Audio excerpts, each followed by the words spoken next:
And that was done by our in-house Dial H for Heroclix Orchestra. Let's have a hand for them, guys. I hate to admit it, but we'll now have no further podcasts in 2014. I spent all our budget on the orchestra. Hello and welcome to Dial H for Heroclix. I'm your host, Hunter Smith. With me today is my two best friends in the world. Until I find better ones, that is. Yeah. And that's Drew Alderson and Austin Smith. Yeah. The intro song was inspired by me and Drew humming Home Alone songs all the way back and forth to the dugout today. It was a pretty good day. Today we're going to be discussing the plethora of spoilers that we've gotten this week. Oh, dear God. And our main topic today is going to be the new state of the metagame. And what I mean by that is how the game feels post watchlist changes, what pieces we've seen through big super qualifiers results, and also through what we've seen locally, what pieces seem to be rising towards the top, and discuss what new pieces that didn't exist around Gen Con time are either already making a splash or we anticipate will make a splash in the future. And then when we get into comics, we'll be talking about Hulk comics, and we have best build results for you guys today too. First, we're going to get into some what we played. Wednesday, Austin and I participated in Avengers vs. X-Men Month 1 at Game Preserve. Yeah. The build was 300 points. You have to build a theme team of either your Avengers or X-Men, and you have to play one piece from your starter set. And it was Modern Age, wasn't it, I think? Yeah, I believe so. Austin, what'd you run? I ran Dark Phoenix from M10 at 200 points with the 75-point magic, and Book of the Skulls, and I think 6 hammers. And how did that do for you? I know Phoenix is broken. It was a great team. I've never played that Dark Phoenix before. I mean, I've played against her like 1,000 times. Never had a chance to sit down and actually give her a shot. I just, through the night, it was pretty much the same thing. Dropped her Anger's Hammer. I'd TK her up, drop her Anger's Hammer on the next turn, pick it up. And I would kind of make my opponent come to me, set himself up, get where he's locked in. And then I'd proceed just a hypersonic run around him as many times as I could. Just run in, smash, run back. Or I would TK back and I'd yo-yo her back and forth.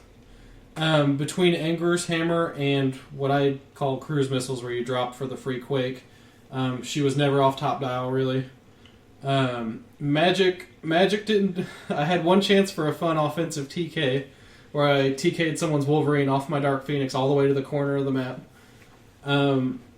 First match was against Cyclops from AVX with Colossus from main set Wolverine the X-Men, and Wolverine from main set Wolverine the X-Men. I positioned my objects to try to block some avenues of approach on him, which bought me an extra turn pretty much to drop the hammer, get everything cleared. I moved up, I TK'd up, got my hammer, cleared, waited on him, he got up on me, and I started using those Quakes to knock people back. So like, I would smack somebody the next turn, drop a hammer when they were off charge, knock that Colossus back, because he loses charge like 3 clicks in. Yeah. And I kept him off me, and then when he got Wolverine, that Wolverine doesn't die. Like, the one that heals one every turn. Oh, yeah. He's kind of a pain. Is that the main set Wolverine? It's either the main set or the Gravity Feed. I think it's the main set one, but I'll check while you're talking. Basically, he had a good chance to Flurry Blades me, I think, with it. Or just Blades me. And it's 001. Yeah, he's got 2 invincible clicks mid-dial. And he just kept healing up to them over and over, like, every time I, pop him a little with magic or somebody. So I was like, you know what, I'm tired of dealing with him. He's off of charge. TK'd him up to the corner to where he couldn't full charge to reach Dark Phoenix or magic, and took the time to take out that Cyclops and that Colossus. Overall, most of my matches really went like that. My last round, I won on sheer luck. Like, my opponent tried to pulse wave me with the AVX Magneto and missed 2 vital pulse waves, even with team probs and everything. Only needed a 5 or a 6 and missed it 4 times total. Otherwise, it probably would have pretty much been game right there. really underestimated that Magneto. Like, he is a strong piece. Mm-hmm. I mean, like, when we went over him, like, I remember us going over him and saying he was good. I just didn't think he was going to be that good until you have to get through those 2 clicks of Invincible with 18 on top click. Yeah. Well, I talked... Were you with us last week, or was it just me and It was you and Drew last week. I talked last week about how that Magneto really surprised me. Like, when Yeah. you look at his face value, his dial, he's okay. And then when you play him, he's a lot better than you kind of give him credit for. It honestly, it's his traits. Yep. Yeah. It's the traded energy shield, the traded free force blast at times, the free TK at times. Like, he's a little bit of a better control piece than you kind of give him credit for initially when you first look at him. That traded energy shield, like, I really wasn't... I read his card, I was like, I know he has it. And then when I started, I derped and tried to range attack him instead of melee, and I was like, gosh dang it, why did I do this? So you went 3-0 and one I got came first place, right? Yeah. I played Hawkeye from Chaos War, 50-point Tony Stark from Iron Man 3 movie set, the main set one, and Donald Blake and the 100-point Scarlet Witch from the starter. And I played the Power Plant with only 4 rings. And I had the Force Blast ring, the Psychic Blast Energy Explosion ring, and the TK ring, and I can't remember what my last one was. Did you use the smoke screen ring? Oh yeah, Black Light. Mm. And the kind of the way the team works is Hawkeye is a wild card, so I have Avengers Initiative to see through stealth from Tony, and then I have Mystics from Scarlet Witch. So I have a really good offensive and a really good defensive team ability from the copy. And Donald Blake, of course, does what he does, heals people up. If I need to get rid of team abilities, I do it at the very beginning. Scarlet Witch double power actions, gets rid of them, she pushes, and then Donald Blake heals her right back up. He only needs like a freaking 4 to heal her. Yeah. And I will note, though, you know how when Scarlet Witch takes her team abilities away, they roll, and if they roll a 6, they get to keep it? Mm-hmm. 4 in the entire night, 4 out of the 5 pieces that rolled against me rolled 6s. So I only got rid of 1 team ability. Jesus. I didn't even use it my second game because I wasn't really worried I will about say it. the one thing about that being a double power action, like, you use it at the beginning of the game, and then you're just like, okay, Donald Blake's going to heal her because he's not going to be doing anything for the first 2 turns. Yeah, that's what I did Yeah. at our ROC tournament too. I basically, that was very similar to my ROC tournament that went undefeated. The only difference being sub in Hawkeye for the giant Iron Man and take away some rings. So it's basically the same team. Yeah. Although this one has Tony and not Sharon. That Tony is so great. He has enhancement and outwit. I don't know what you're talking about. I only ran 3 of them. He's providing the Avengers Initiative for Hawkeye. First round was against Cyclops, Longshot, and Colossus.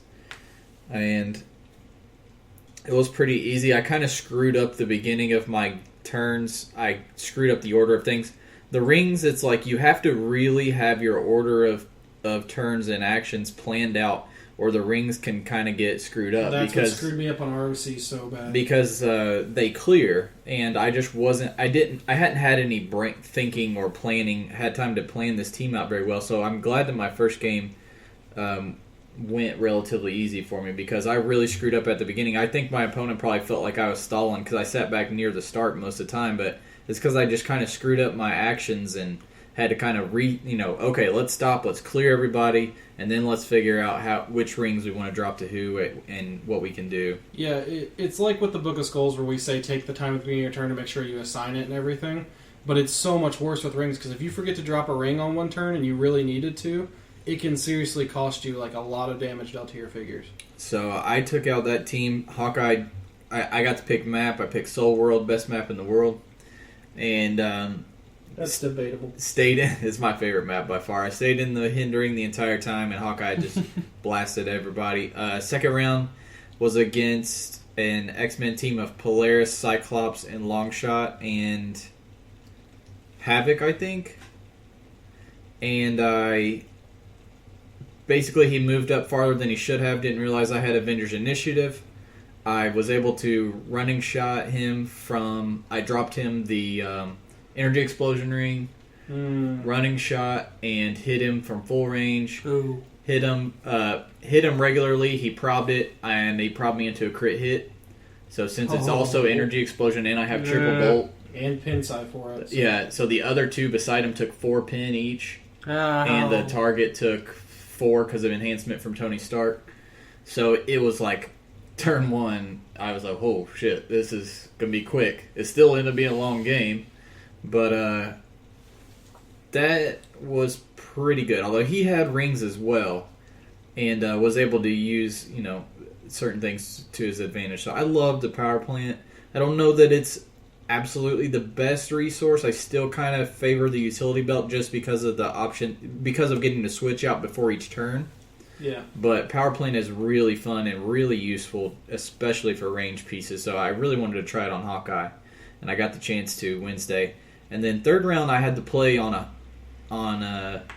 against the AVX starter Spider-Man full points with the Infinity Gauntlet and a Scarlet Witch and a Donald Blake, and that's already a pretty good team. But then I had to play it on the AVX Month 1 map, the one that has the 3 different, the 3 different elevations. None of my pieces have flight, and that Spider-Man ignores everything on movement, and he has an 11 movement attack. So basically, he hit and ran the entire time. It ended up being a lot closer than it kind of looked. I had his Spider-Man down to last click at one point, but just couldn't pull it out. It was a really tough matchup, and he played it pretty well, and I just couldn't take it down. So I went 2-1, but had a lot of fun. And we just got back today from the dugout. The dugout where we did best build. Best build. The build was 300 points Silver Age. You had to... Your figures had to be mostly green or red on their base, or on their sculpt or their bases. So Iron Man and Spider-Man and Hulk chases are automatically approved, and so is Holiday Elf, who I played. Yeah.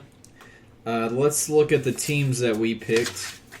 Austin picked the team of Green Lantern, Batman, Teen Titans, Green Lantern at 110, 2 Captured Warbots, and Army Private, Pog from Fear Itself. That team is from Pupil Surfer. Drew played the team submitted by Ruroni KJS.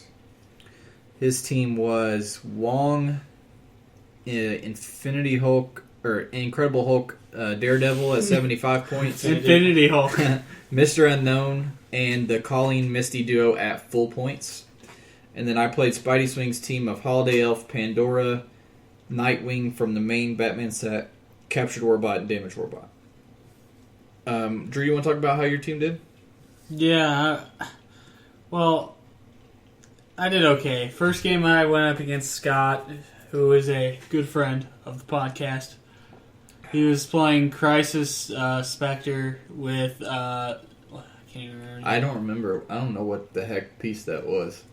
It was Mr. Terrific. Yeah, Mr. Terrific, that's right. I can't remember what's that. Brave and the Bold. It's a Justice Society team. Yeah, it was a Justice Society team. And basically, this was a very hard match. I really thought I was going to get rolled. I ended up winning just due to sheer luck, because he rolls... He starts rolling down, the Spectre does. He starts getting a bit less and less good, but he starts out with some pretty crazy stuff. He's got a 10 range. He's got charge, phasing, teleport, and just society team ability. And he's Quintessence. Yeah. He's pretty good for 234. I got really lucky, and I ended up taking him out. Second game was against the man who was sitting to my left, Hunter Smith, drinking some alcohol. I barely pulled it out. I barely pulled it out against him. It was kind of a back and forth game. He kind of started to realize how good Holiday Elf's secondary ability is. Oh, we forgot to mention the most important thing. Huh? I had 20 random relics. Oh, yeah. That I had spread out and numbered, and before each round, I randomly assigned each person a relic. And that really played into account. Now, I had about 5 of them that were mediocre to crappy. about 5 of them that are like the best you can possibly have, and then the other 10 were just pretty good. They're just And okay. I also had in effect +2 to all relic rolls, so it's way easier to pick them up. Yep. And Sure. one thing that took into account big time in me and Drew's game was Drew got the Batman cowl Yeah. and was able to give Daredevil stealth, and I had an entirely ranged team except for Nightwing. Yeah. And that really, honestly, that made the difference because I couldn't shoot Daredevil. It was so good. And so time ran out, and Daredevil was still alive on his last click, and that's what won him the game, won by 25 points. So that really played into effect. I had Scorpio Key, which basically makes my already really good range slightly better. It really, but yeah, that Batman cowl helped you a lot. And then, what did you end up having the first game against Scott to help against? I have Agamotto, which I ended up having third game against Austin. To help against the Spectre because your Wong gets to pick up the Eye of Agamotto. And Spectre has giant size, so Easy to draw a line of fire to. yep. I have Agamotto. Characters attacked by a character with the eye can't use shape change and super senses. A character with the Eye of Agamotto on its card can use prob when it attacks.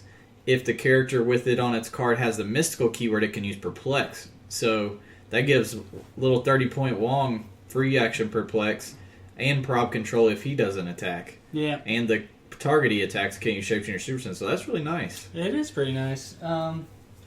So I got that 2 games, and I got the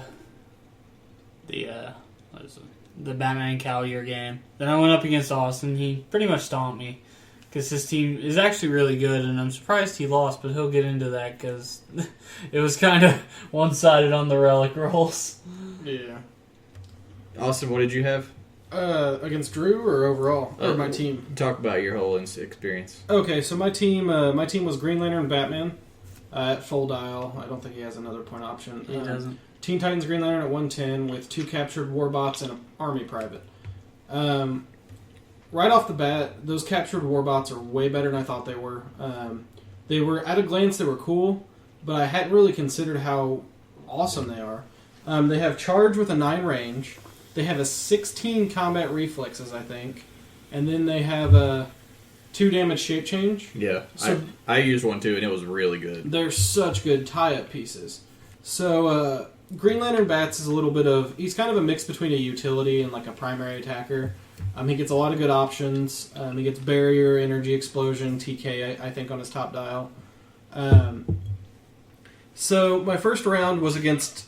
a guy who was running Sinister Syndicate. He had a Shocker, Electro, Lizard, and... Vulture.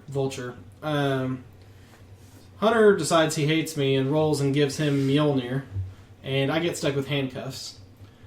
So, right off the bat, I know that I can't give him the time to get the Mjolnir, or this is going to be a very short game with that Lizard.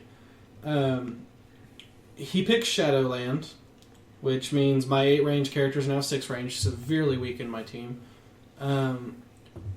I TK'd Green Lantern up. I running shot with him. I took a shot at Lizard early on, hit him. Oh no, I missed him. And then Lizard missed his relic roll, thank God. Because Lizard plus Mjolnir with +2 attack, +2 damage, and all those capabilities would just be Bonkers. stupid. Oh, you mean with a hammer? Which Yeah. pretty much No, always... +2 damage, 2 on top I of know, that. I'm just saying. He spins the book fast enough that he's always on Yeah. +1s Yeah. and +2s. So, basically, most of his team had energy shield deflection. I kind of drew back after that. I went down the terrain, hit around a corner so I could clear in safety. Made sure I had 1 action up on him and made him kind of come to me. And I kind of I choke pointed him at a stairwell. Managed to get some shots up at Lizard, kind of blocked the stairwell with a Horde token while I was doing it. But Electro ended up picking up Mjolnir a few turns later, and that is a very horrifying prospect.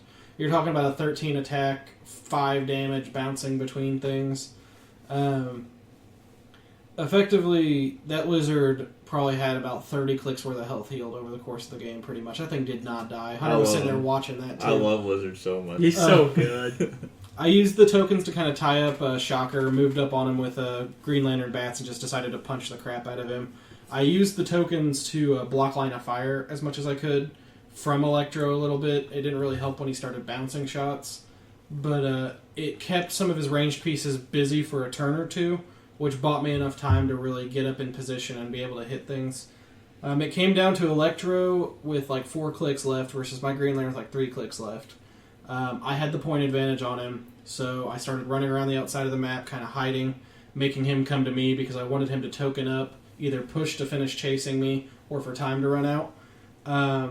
He finally decided just to move up right next to me to tie me up. I took a swing at him with the blades, missed, and he hit me for like 4 damage to the face, which was really painful. That Electro with Mjolnir was ridiculous. Me and Drew were talking about Electro because he's awesome. At the dugout, we don't have the new rules in effect yet. We start on New Year's. Oh yeah, he gets drastically. But he would be a lot worse once these rules changes go in effect, because then every time he bounces, he's going to do -1 damage every That's time. depressing. Yeah, Electro's one of those pieces that got hit that shouldn't. Second game, I was against a team that was Deadshot, Rescue, and Flash from Teen Titans. He got the Globe of Ultimate Knowledge, and I got the Doc Ock Arms. I picked up Doc Ock Arms on Batman, which... Not even fair. All it did was give him a self-perplex, really, because the multi-bolts were cool, but I never got a good chance to use them. I TK'd out, picked up the Doc Ock Arms. I kind of played my range. I'd use Green Lantern's perp and the Doc Ock Arms to perp my range to a 10. So I could outwit Flash from great range away. I could throw a shot at him, and he really couldn't move much after he'd hypersonic to me.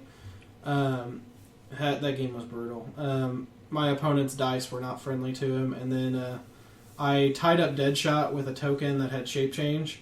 I hit Shape Change the first time Deadshot tried to shoot him, and the second time he only needed like a 2 to hit. Like he flat out said, as long as I don't crit miss, and then he rolls his dice and he crit missed. And it was pretty bad. But it was a fun game. He did give me a good run for my money for a bit there. Third round was against Drewster here on Realm of Death. He got map choice. Basically, my goal was, I knew I still had range on Drew. Drew's figures were a lot of short range charge, like 4 or 5 square at most, usually 4 square. So I was trying to play those long hallways, trying to build up and make sure that if Drew's going to come at me, I'm at least going to get one shot in on him first. Because I know that Daredevil loses charge after like 3 or 4 clicks. The Colleen Wing Misty Knight was going to throw me for a loop because I didn't know exactly. You were playing it full, but I didn't know exactly what I was up against. And then the Mr. Unknown, of course, I know that he's not too deep of a dial. He's actually, surprisingly, he actually is. Is he 7 clicks? He's 6 or 7. Mr. Unknown? Yeah. For 50. He's better than people think he is. He's not amazing, but he's better than people think he is. I've ran him on Batman Inc. a couple times. I think he's 6. Yeah, see, though, he he's loses 6 charge after 2 clicks. but he's traded Leap Climb, and he's just a really good tie-up piece, is really what he is. And then if you can tie up multiple people, he at least gets +1 attack on his trait. But the really cool thing about him is his other trait. You give him a free action, choose a friendly adjacent character. That character gets Steel Energy this turn, and when it uses it and heals, you give him an action token. But if you couple that with somebody with Quake, I used him with Nightwing one time, who also has Batman Inc., and then hit with the Quake and healed up 3 times and only took 1 token on Mr. Unknown. So situationally, it can be really good. Would there be only 1 token? Because it says whenever they heal to give him an action token. He's only healing 1 time, though. Oh, yeah, I see what you're saying. Yeah. But basically, I just positioned myself at the ends. I waited till Drew kind of moved to places where I played Line of Fire like a madman. Like, I was trying to figure out exactly the avenues. Green Lantern would pop out a wall. Batman would throw 4 damage at Daredevil downrange. Lucky me, Drew didn't hit his super senses too often. I didn't hit it at all. I think you... I thought, no, I didn't hit it at all. And he hit every roll, so... It was ended up winning that one with 2-1. And my first game, of course, was really close, so I had a really good running point total for 2-1. I took the first round bye, which counts as a win, but only 75 points. Second round, I played Drew. Like he said, he got the Batman cow. We had a real close match. The strategy with the team is that Holiday Elf is a wild card. I have Batman Ally from Nightwing to copy for stealth on defense, or I have Mystics from Pandora. This was the first time I've ever used Holiday Elf or Pandora, and I was really excited to get to play both of them. Plus, I really love playing that 008 Nightwing. He's one of my favorite melee pieces. He's so good. He's so sick for 72 points. He has Charge, Flurry, Leap, Climb. He does like 10 attack, 3 damage. And like I said, he's got the Batman ally, so he can stay pretty safe on his way up to Charge, Flurry you. And we had a pretty close match. I picked up the Scorpio key for Holiday Elf, which just gives him another 2+2 attack. But the Psychic Blast doesn't really help me, because both Holiday Elf and Pandora usually have Psychic Blast. Holiday Elf has a power, it's called both Naughty and Nice. At the beginning of your turn, roll a d6. If you roll a 1 to 3, he gets Incap and Support. If you roll a 4 to 6, he gets Psychic Blast. He has 7 range and 3 bolts and Sharpshooter. Problem is his attack values are actually pretty low for a 100-point dedicated ranged piece. You think he'd his attack values are really crappy, but what is awesome is he has improved targeting, ignores characters. Yeah. Now, I mean, Drew's game, I didn't quite get that to work. What I had planned on doing was moving my little Pog up and basically making him a meat shield for Holiday Elf as he moved up. Problem was Drew had stealth, so I really couldn't shoot him, period, regardless of whether it was through my guys or not. And we kind of took turns. The Pandora's really fun. She has the power action, place her anywhere within the line of fire of an opposing character. It doesn't have to be range, but you can do it clear across the freaking map on certain maps. And that's really useful because she doesn't have willpower, so it lets her move really, really far in one action. She also has Psychic Blast and Sharpshooter as well. But her main thing is she has prob control. She has 2... She gets to use it twice, but not on the same character. And other opposing characters who use prob have to take an action token to do so. Now, that didn't come into play really on Drew's game or my third game because they only use Steam Team probs where they already take a token anyway. Yeah. Which actually, now I think about it, They take 2. wonder if they would take 2. Because it lets the character use probability control till the end of your turn, doesn't it? So, I don't know, I'll look into it later. But another really cool power that Holiday Elf gets on a second click is called Mistletoe. At the beginning of your turn, give him a free action, choose an opposing character and another friendly character that are both within line of fire and adjacent to each other. Until beginning of your next turn, those characters can't attack or deal damage to each other. So there was a period there where Drew rushed in his Mr. Unknown to tie up my Pandora and to basically make me focus on him and kind of make me push. Because he doesn't care about his 50-point Mr. Unknown, but he knows I really care about my 100-point Pandora. And what I just kept using Mistletoe so that I could take my time and clear, not have to push, take my shots when I wanted. I got to dictate the pace. And I was thinking, if you're playing an opponent, even if they have a 300-point Galactus in your 300-point game, if you just rush one of your little dudes up next to him and then Mistletoe the motherfreaker every time, unless he has Outwit, he's not going to be able to kill you. Like, in the right situations, this Mistletoe power can be broken. He was really fun to play. He's basically average for his points or slightly above average. But he was at least really fun to play, and I was really glad to get to play him. And Drew and I lost by like 25 points on time. Our game was really close. Third round, I played a Green Lantern, and same Green Lantern as Austin was playing, but at full points.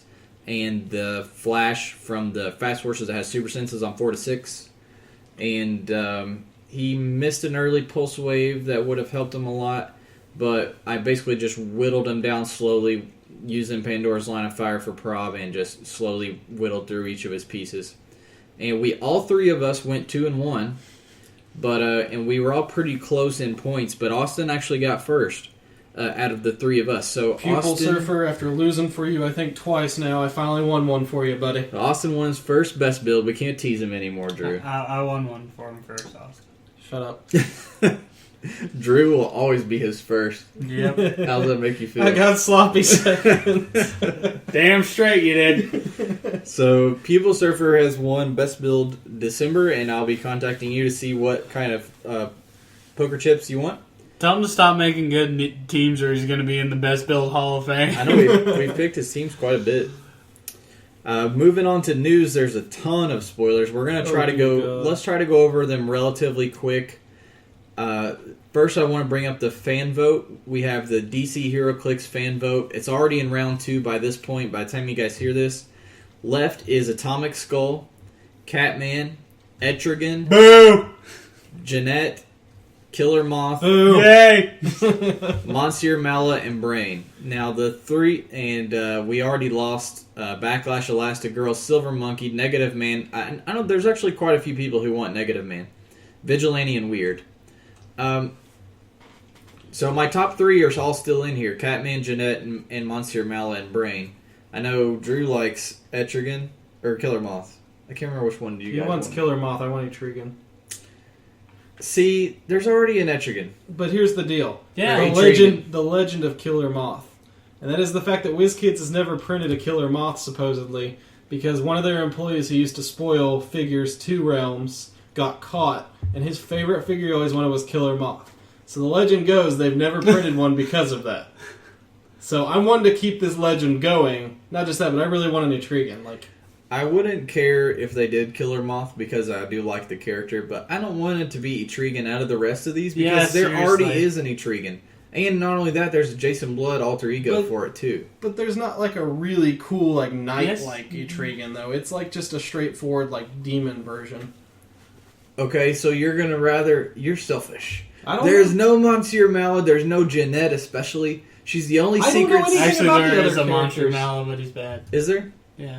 There is no Jeanette, and she's the only piece I need for my freaking Secret Six team. I don't know who any of those people are. Well, that's your own fault because you don't like DC. Why is that my fault? Because you don't read DC. There is a Monsieur Mala. He's from Collateral Damage, though. Like I said, he's bad. That is a pretty orange style. The Collateral Damage 084 Monsieur Mala and Brain is not too bad. He's playable. So Actually, that's a long dial for 138. I really like Jeanette, though, as a character. She's freaking sick in Secret Six. I also like Catman a lot, but there already is one, and he's not too bad even for how old of a Clix he is. So I really, if you guys don't have a preference, vote for Jeanette. Don't vote for Killer Moth. That's all I Killer care about. Moth! So Why would you not want to vote for Killer Moth? regardless of who you guys would like to vote for, just go and make your voice 'Cause heard. he's silly. Go to HeroClix.com. How is he silly? He's a badass. He's Next up, we have Stargirl, who's from Legion of Superheroes. She will be a rare, and this is the piece that Alex Avila made designed for winning Worlds, not this past year, but the year before. This is a really cool, really good piece. Its keywords are Justice League, Justice Society, Martial Artist, and Young Justice, so some really good keywords. And her keywords are going to be kind of important because she kind of has a lot of leader roles and leader powers. She has a trait. When she is 110 points, adjacent friendlies with a shared keyword and lower point value get +1 attack. When she's 75 points, adjacent to a friendly character with a shared keyword and a higher point value, she gets +1 attack. So it's kind of, which role do you want her to play? That's really cool. Another trait is at the beginning of your turn, roll a d6.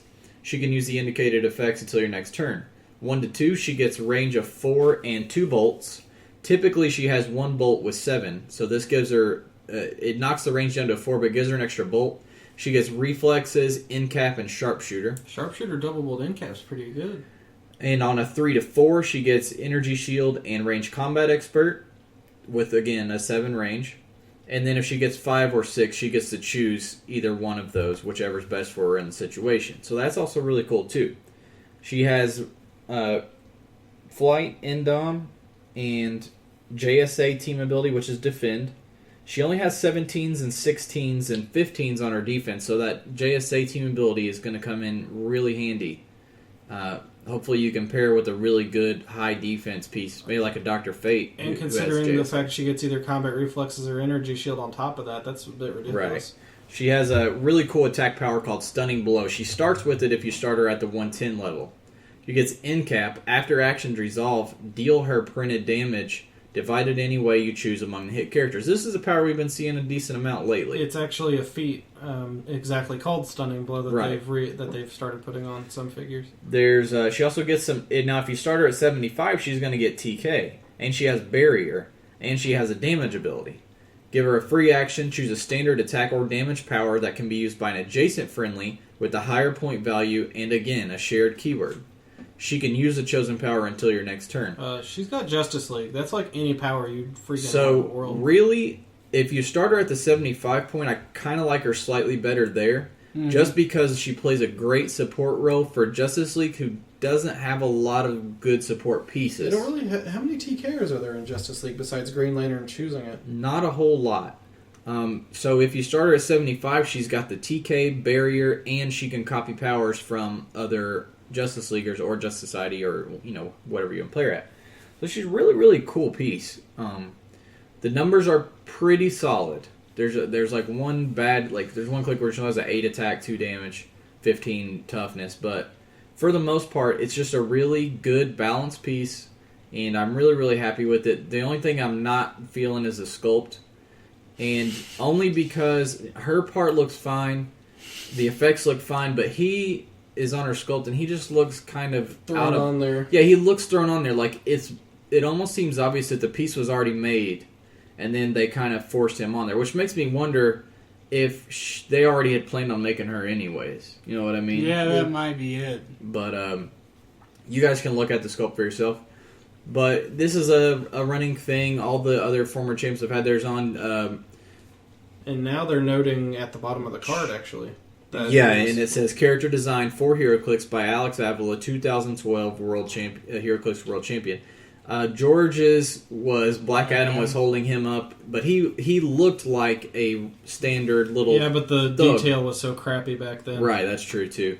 But the thing is, he was small compared to Black Adam. And again, Mr. Sinister was created by Dan, and Dan is inside the little tube that Mr. Sinister is making, a mutant or whatever, or Marauder. So it's like it goes with the theme of the clicks too. This has absolutely nothing. It just really detracts. Yeah, it I'm really wondering brings how the focus Dexter away. is going to implement the other person. Yeah, that's true. How the heck it better are they be gonna do it better that? be him melting somebody.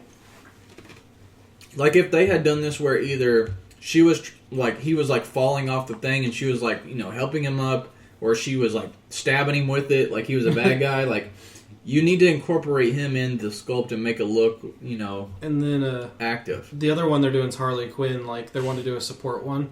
I kind of hope they do Nurse Harley and the guy is actually on a gurney or something in front of him. They could do something better than what they did here, I think. That's not a bad idea. But overall, great piece.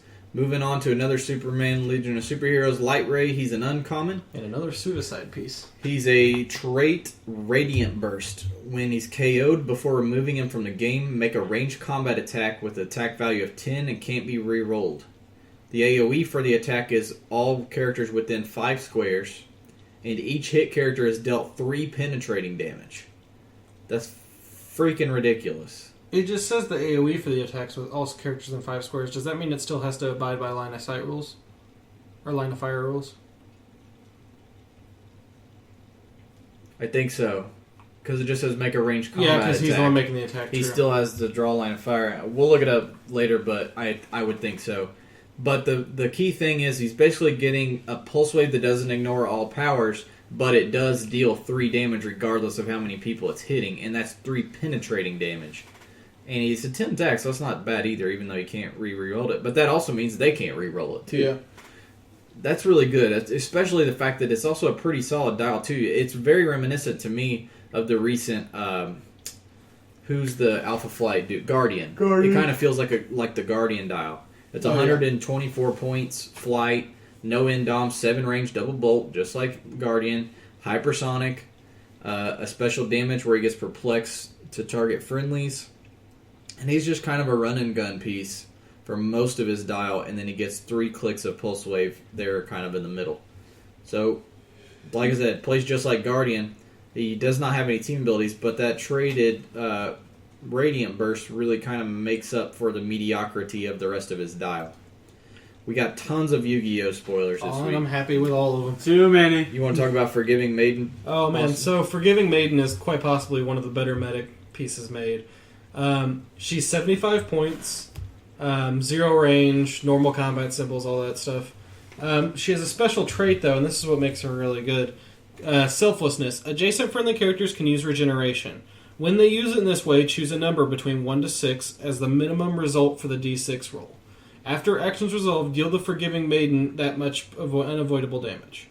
So, effectively, you could have Galactus regen a guaranteed 6, but you would deal 6 damage to her, which is a killer. She's only got 5 clicks. She has Force Blast on her second and third click.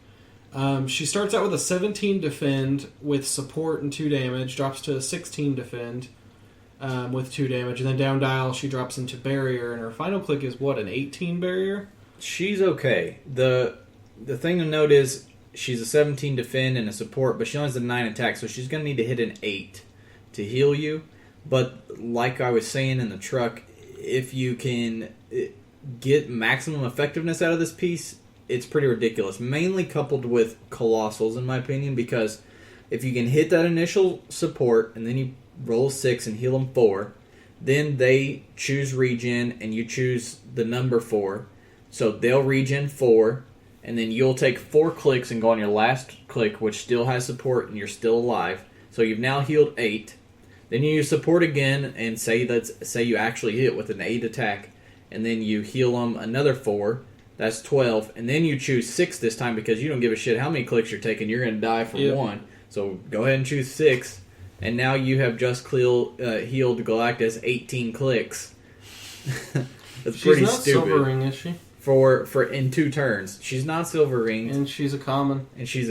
I think she's okay. I think she's too expensive for your average medic, though. But I think in certain situations with Colossals or big point pieces... I like her second click, though. I would almost take a regen with a minimum 1, just to force her on the second click, because then you only need a 7 to heal at least. And then on top of that, you could still do the 6 guaranteed healing, or you could do like 3 and then 6 or whatever. Yeah. I like her for 75. She's neat.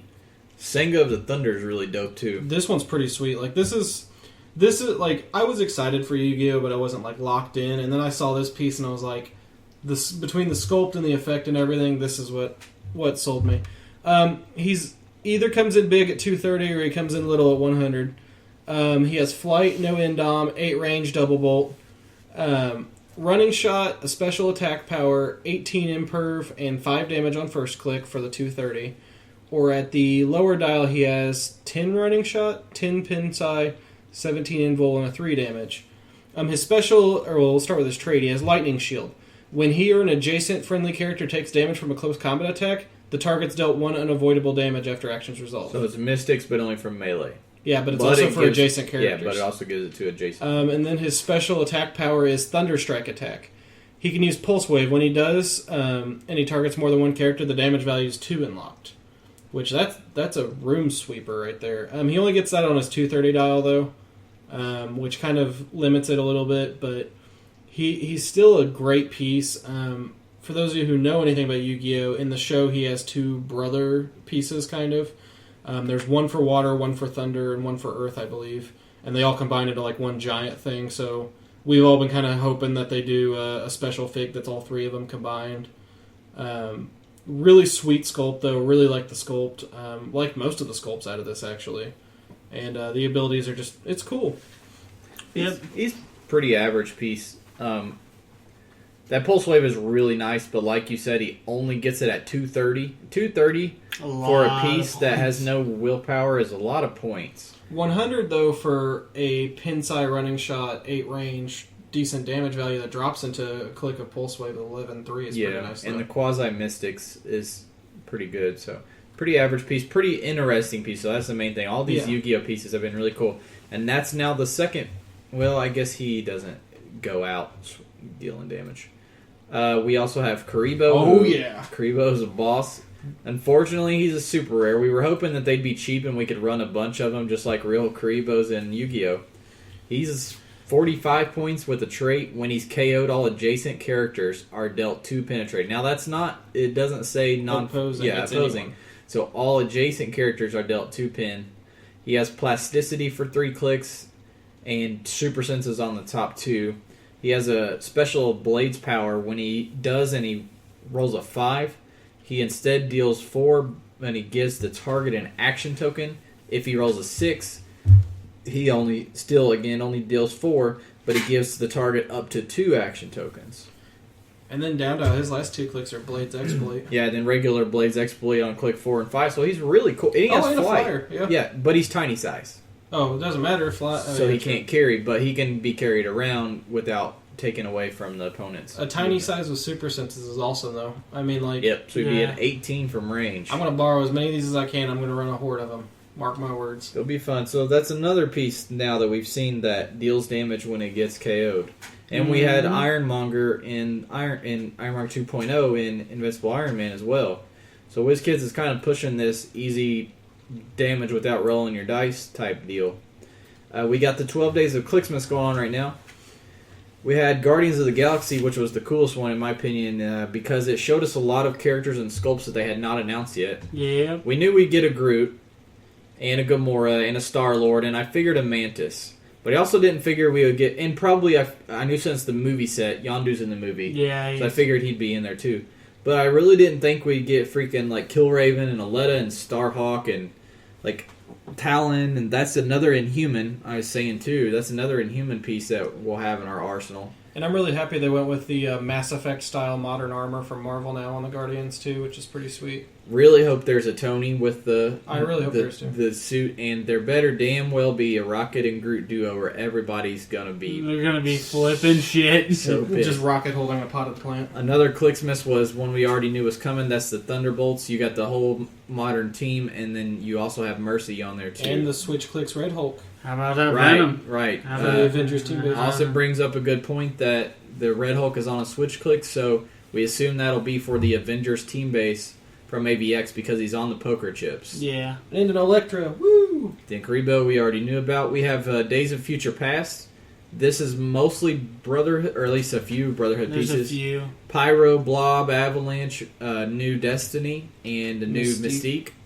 So that's really cool too. Can't say I'm excited about another Shadowcat and another Wolverine though, but I'm wondering if that's Wolverine or Daken.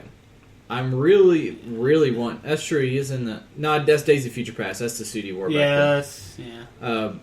A new Mystique, Avalanche especially, dude. Yeah, dude. We need a new Avalanche really bad. There's Legion rings. Now, there's no specifics on what they'll be. But they're just. I assume they're part of the OP. I assume it'll be OP kit. I assume it'll probably just give flight. And maybe something else. Maybe the Legion team Maybe ability? the Legion team ability. That's probably a Because safe Wildcard bet. on a relic would be pretty sweet, actually. Yeah. But in the books, they give flight, and you become part of the team. So we got to assume it's going to be flight in the team ability. We got Deadpool core. They showed Headpool, Kidpool, Dogpool, and Lady Deadpool. They have the attachment basis for the Automatopoeia things, too, as well. Oh, that's true. Do they all have that? It doesn't look like Lady. Just Deadpool and all them. Okay. See what they do. Yeah. That's interesting. We have the Spidey team base that we already talked about forever ago. And that is it for that. So, quite a bit of news this week. We got Just the Tip. This is one actually is from a listener, which we appreciate. Once again, don't listen to Hunter because he's a liar? It's from Thanks Reddit. He says, it's not the player, it's the player that wins the game, not the pieces. Never under or overestimate a piece just because of its power levels or lack thereof. A good experienced player with a well-built team can beat mostly any team, plain and simple. If you ever look across the map at an opponent's team and chuckle at the seemingly poorly built team or lack of high money pieces, then you probably don't know what the characters can really do and what the player has planned to exploit these pieces. There are, of course, exceptions to the rules, but in competitive format, beware of the players, not just pieces. That's always true. Personally, I've been the kind of guy who sat down, saw my opponent's team, kind of chuckled, and been screwed over by the fact that I really underestimated that annoying little Static Shock and all those team pieces. I don't know played why all you week. would chuckle at Static Shock, though, because he's really good. I wish he would. Never mind. What were you saying? You know, I won freaking 26, 27 person tournament at GP 2 weeks ago playing X Factor themed team. So, Yeah, man. I mean, anybody Remember can the guy who brought the X Factor team to the horde of zombies and got Richtered on? got Rick Richtered on. So yeah, thank you for the submission. Thanks Reddit. If anyone else would like to submit just the tips that you want to share with the community, send them to our Gmail at dialhheroclix.gmail.com. So at the start of the show, I said our main topic today was going to be the new state of the metagame, kind of the new world order, and how things seem to be starting to shape up. Now, these recent ROC Super Qualifiers are the first time that we've gotten A real big competitive tournaments that have live results. There's even actually videos for the Super Qualifier matches for a lot of them. And it's the first time we're getting a taste of what is doing well in a big format. I mean, some of the Super Qualifiers had almost 100 people compete, so, and people traveling from all over the world, player teams of 3 or 4 guys that travel around and play. So we had some good competition there.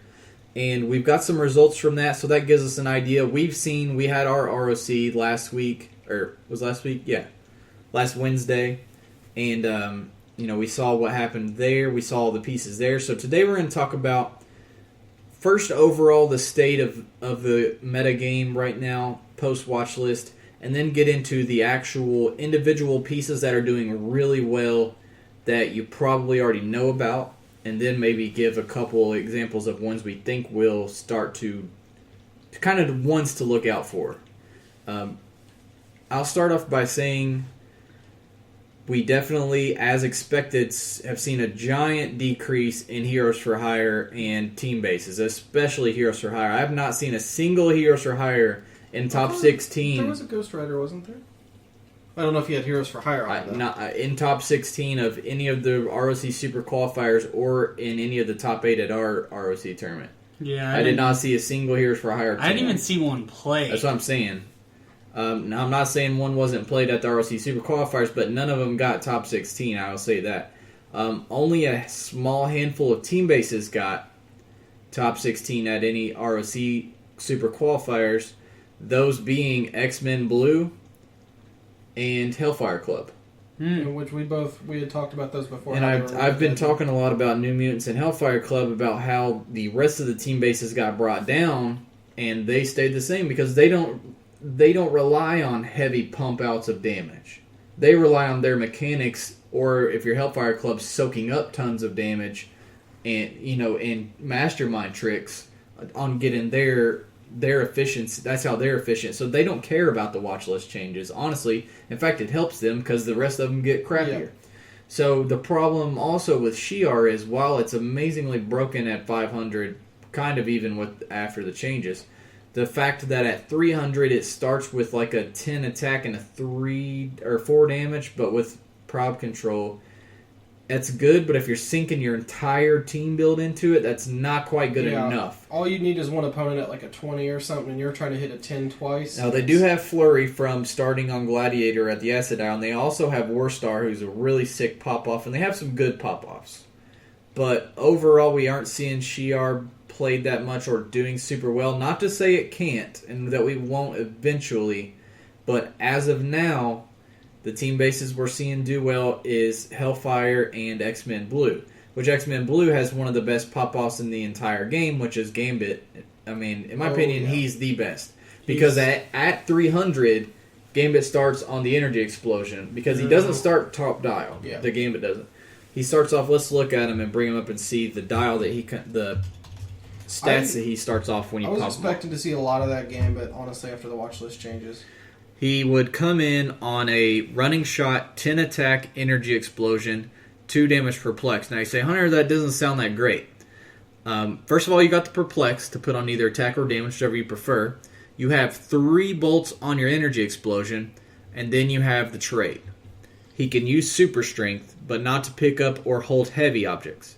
When he throws an object, modify his attack value +2 and increase the damage dealt by +2. So you pick up a light, you throw it. That now changes your 6 range to an 8 range. You're dealing +2 attack, so that's a 12 attack. If you use the perplex on that, that's a 13 attack. So a 13 attack, 8 range shot, which if it hits, is going to deal 2 + 2 from the trait, so 4 to the target, and then 3 + 2, so 5 damage to each adjacent character. So as long as you don't get a bad matchup, say against a Shuma or some giant piece that the energy explosion is not going to hurt, as long as you can do this against the team that has at least like 3 characters, you're getting massive amounts of damage out on this thing. Coupled with the fact that you can run his ass right back to the team base and put him right back on.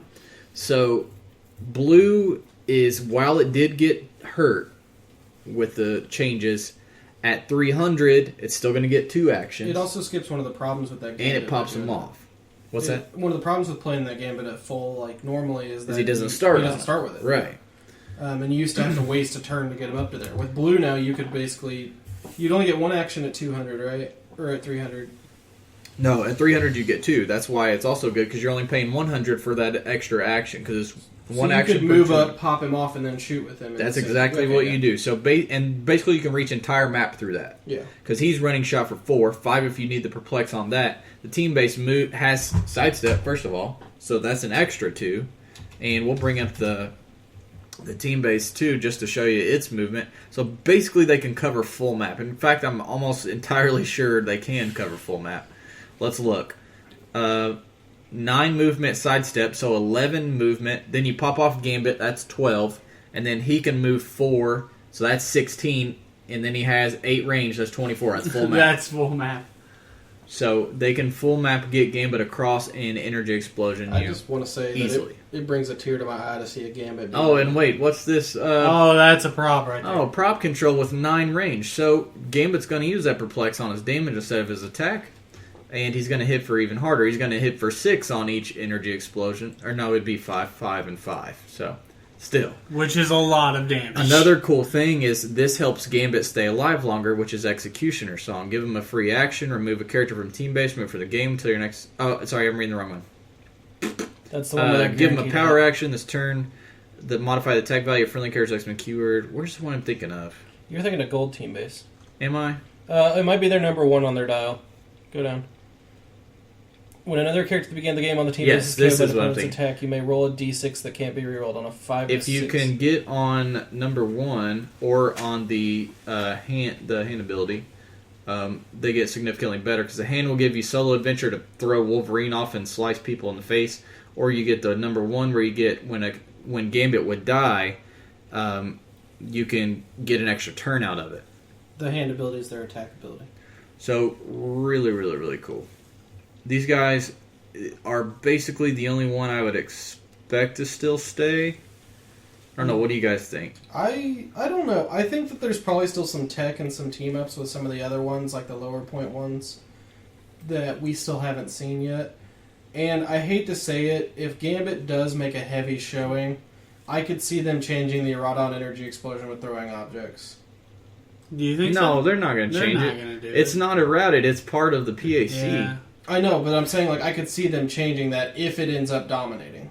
No, it's not dominant. I mean, for one, it hasn't won a big tournament yet, and for 2, not that many people are playing it. Now, of course, only time's going to tell whether it gets played a lot. But as of now, I'm just saying, as far as team bases, this one and Hellfire are the only ones we're seeing. And at Hellfire at 300, you get 2 actions, and you get the White King at his full, Black King at his full dial. Oh, you do? Which is 11 clicks. Yep, see, here's them at 300, which is red. And then you're popping, and remember, they have Mastermind, which they Mastermind onto the 11-click long Black King, who gets better as he gets Masterminded. Yeah. And let's say he soaks up a ton of damage. Pop him right back on the team base. Pop him back off at click 1 again. That's ridiculous. As long as the team base, because the team base hasn't taken any damage. Yep. So, meanwhile, they're like, well, crap, let's go after the team base. Oh, crap, he just Masterminded it on the Black King. Let's go after Black King. Oh, he just popped right back on the team base, and I just wasted my entire first 2 alpha strikes. That sounds highly annoying. So, it is exactly highly annoying. I've been watching matches where it was played, and it's freaking ridiculously hard to beat. And we talked about Hellfire Club months ago. Yeah. Because we've seen it played, we've played against it. I haven't used it yet, but I've played against it 3 rounds now, I think, and every time I pump tons and tons of damage into the MFR, and it just doesn't die. And the bad thing is... the team base itself has a long dial. Yeah, the team base itself has 16 clicks, and then when you get it towards the end, it gets better when it takes damage. You get the white powered on defense. When they take damage and the power is revealed, they get combat values increased by the amount of damage taken. And that doesn't end until your next turn. 12-6. So they keep it on defense as well. So that pumps them up to a 19 usually. So it makes their mediocre, I can't deal that much damage. All of a sudden you're a 12 and a 6 and getting 2 shots if you need them. I wonder how long before we get a prime that says opponents can't pop characters off team bases. So Hellfire Club and Blue X-Men are the only ones I suspect will stick around. Heroes for Hire, I don't know. I'm not saying you won't see it played. What about New Mutants? You're definitely not going to see it dominated. New Mutants is also one we talked about earlier. I think its stock stayed where it was. We haven't seen it score in a top 16. Then again, we haven't seen that many people play it yet. The one problem with New Mutants is it only gets played at 200. That's its absolute highest. So it's only going to get... But that's also a good thing because then you can get play your it... full characters that pop off too. You can do it at 100 points, and you don't care that Sunspot comes off cheaper because that's actually where he's the best, with Pulse Wave and the running shot. Yeah. So with Pulse Wave and the running shot. Not only that, it's an 11 attack Pulse Wave with a 3 running shot. 3 damage. So I think New Mutants can still make a splash. We've already seen it do really well. It won a Dragon Con, was it? Yeah. It was one of the big tournaments. It was Dragon Con. One of the big tournaments post Gen Con. Honestly, I'm wondering, and what I'm looking forward to seeing is how the Avengers and X-Men team bases end up. Well, we'll be talking about those as soon as we get them, but that's going to be, 3 months? Yep. They'll probably spoil them in 2 months, Yeah. I'd say, or a month and a half or so. I'm just curious. We're getting all these LEs, and they're gonna have pop-offs. I think Black Panther's gonna. Yeah, Black Correct. Panther will go on there. And who's the every other month X-Men? we'll each get one. We'll see. Danger. Yeah, Danger. Danger. Danger and Black Panther for month 1. So, It'll be interesting at least. as of now, I'd say those are the 3 that are making noise, and only ones I would expect to make noise. Justice League, you're like, what happened to the Justice League? For 1, the changes hit them very hard. For 2, I said it on the quarry, and I'll say it again. Kryptonite rings got everybody shaking in their little space boots. Yep. Yep. The thing with Justice League is that you notice that the team bases that got really good after Justice League were not focused completely on The team base doing the damage. It's all working together. It was focused on Solo adventure, pretty much. And Other not to say that their pop-offs aren't good, it's just the fact that when they have everyone on the team base, they're uncounterable. They're uncounterable. They got all these tools. Let me read this to you. Kryptonite Ring. Give this character a closer range combat action. If the target possesses Superman ally or Kryptonian keyword, which Justice League has both of, modify the character's defense -2, and this attack and damage is penetrating. And see, what's ridiculous is you could bring this with you in your nice box of utility belt things because you don't pick your objects till before That's the what game I'm saying. begins. So I don't even have to worry about Kryptonite Ring. I just bring a couple with me and, oh, hey there, Justice League teammates, how you doing? I'm just going to flurry you, and my flurry is going to be 4/4 penetrating. Let's make that a -2 defense, and we'll penetrate you for basically no cost, because this power action that I'm using to take this ring off lets me make my close combat or range combat action. Let's say I'm on a ×2, and I get to do that, and then incap you with batarangs, or whatever the hell I have on my black belt. I mean, it's amazing. Yeah. So far, we have not even seen a Justice League team base in top 16. I don't expect them. Yeah, I don't honestly expect that you will see it. And as for the Imperial Guard, I guess only time will tell. But as of now, we're not seeing them played. And the ones we are seeing played don't do that well. Hunter, I'm hedging all my bets on the Spider-Man and Amazing Friends team base. You never know, man. Did you think New Mutants and Hellfire Club would be any good? Hell no, I made fun of New Mutants for weeks. So... Everyone thought it was going to be Gen but Drew, whenever it won that tournament, he was Yeah. all about playing it the next week, wasn't he? Yes, he Yeah, was. he He was like, Hey, everyone was breaking out the meta for that week. I can't be blamed. no, just you. Other things we've seen make huge waves, which, of course, Split Lip in the book. Book Lip, 50 points. trademarked. It can be added to almost any team and take it from... It can be added to teams as simple and obvious as Swarm teams, even up to single-based figures like Shuma. Yeah. You know, you take a figure that you sunk 200 points of your 300-point build total into, and you're like, well, why would I give him Book of the Skull that helps a bunch of people? Well, it's the fact that he gets Steel Energy and can heal from all those quakes. And the fact that you could also give him A 5-range quake. whatever he needs. And also that he has Flurry so he can spin the book really, really fast. Yeah. And he has Mole Man, which helps him spin the book really, really fast. So it's not just for swarm teams. It's for any team.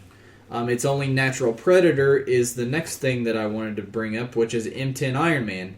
By this point, if you don't have an M10 Iron Man, I don't know what you're doing with your life. I would say rush out and get him right now because his stock is going to continue to rise. He was a big problem before the freaking WizKids Apocalypse Now happened. And now he's resurfacing. And now that they have fixed all the problems, Here he is. Back, bitches. Like an anti-resource Jesus rising up from the ashes. He's back. Team bases are nerfed, and he's back to rule the roost of Heroclix. Yep. Because everybody wants to run Booklib. Everybody wants to run Power Plant or Infinity Gauntlet or Phoenix Force. So now with Phoenix Force, we now have 3 out of your 5 resources are assigned to basically your entire team, which means basically your entire team can have a 50-50 chance at hitting him for 1 damage. Meanwhile, he's pumping out tons of regular damage and pulse waves and whatever he needs. God, I just realized how stupid that elf from earlier is with the Phoenix Force. Why is that? Because you can just kill her off and go up the dial. Yeah, true. Get an M10 Iron Man right now. I know he's only a couple bucks. He's going to go up, and I think he's basically, we're going to do an episode where you have where we teach you what to put in your meta tackle box, basically. M10 Iron Man is the centerpiece. Just get him. You can find him on the ground So somewhere. go ahead and grab He's him right outside dumpsters. The hard decision, though, is trying to decide whether to play him or not. Yeah, so the problem with him is the way that they balanced him, and I use balance loosely because he is really good. He's not broken. Yeah, he is. Not. I've played him a lot recently. He is a silver bullet if there's ever been one. I went undefeated with him at our ROC, and the thing is, I was like, oh yeah, everybody's going to be running book teams and ring teams because their rings just came out. I'm going to play all these book teams and I'm going to smoke them. Didn't play a single book team the whole damn tournament. His natural predators are team bases or Gauntlet. If it's not Gauntlet. their main figure. Yes, or Gauntlet. And I was like, the one figure I don't want to play is Silver Centurion with the Gauntlet. And sure enough, last round I played Silver Centurion with the Gauntlet. I was able to take it down, but it took the entire game. Actually, I didn't even beat it. I had it down to its like second to last click at the end, but I still won on points. But the point is, he is very overcosted for his actual dial. Yeah, it's a short. It's only 7 clicks at 225. It's very short. It's only 5 clicks at 125. I think. I think it's 4. Let's bring it up. I think he's 5 for 125, and I think he's 7 for 225. He is 5 for 125 and 8 for 225 points. So he makes all his money off of his trait. Now in the meta, you're gonna see him mostly at 125 and not at 225, just because 225 is so damn expensive. But if you're using him, you may as well go ahead and throw the gauntlet or whatever else you need on him. Or he's easy to build theme teams around. You got Avengers, Illuminati, and Shield. Well, Illuminati not really, but you have Avengers and Shield. 2 of the biggest and best named, and now you have a lot of armor pieces within Invincible Iron Man coming out that are really good. Rescue, Iron Man drones, and Scientist is one of the best keywords in the game. We have a Black Panther coming out that'll probably have Illuminati. The Namor from the AVX does, but he's a little expensive. Yeah, but I'm talking meta, like top pieces. I know. I'm saying in the future it's possible we could see Illuminati being more useful. The other new piece would be really stinking good. Yeah. But basically he has the best 2 keywords, arguably maybe Justice League also, but Avengers and Shield. Actually, there's no doubt. Avengers and Shield are the best 2 right now because Marvel pieces are usually stupidly good, especially Avengers and Shield.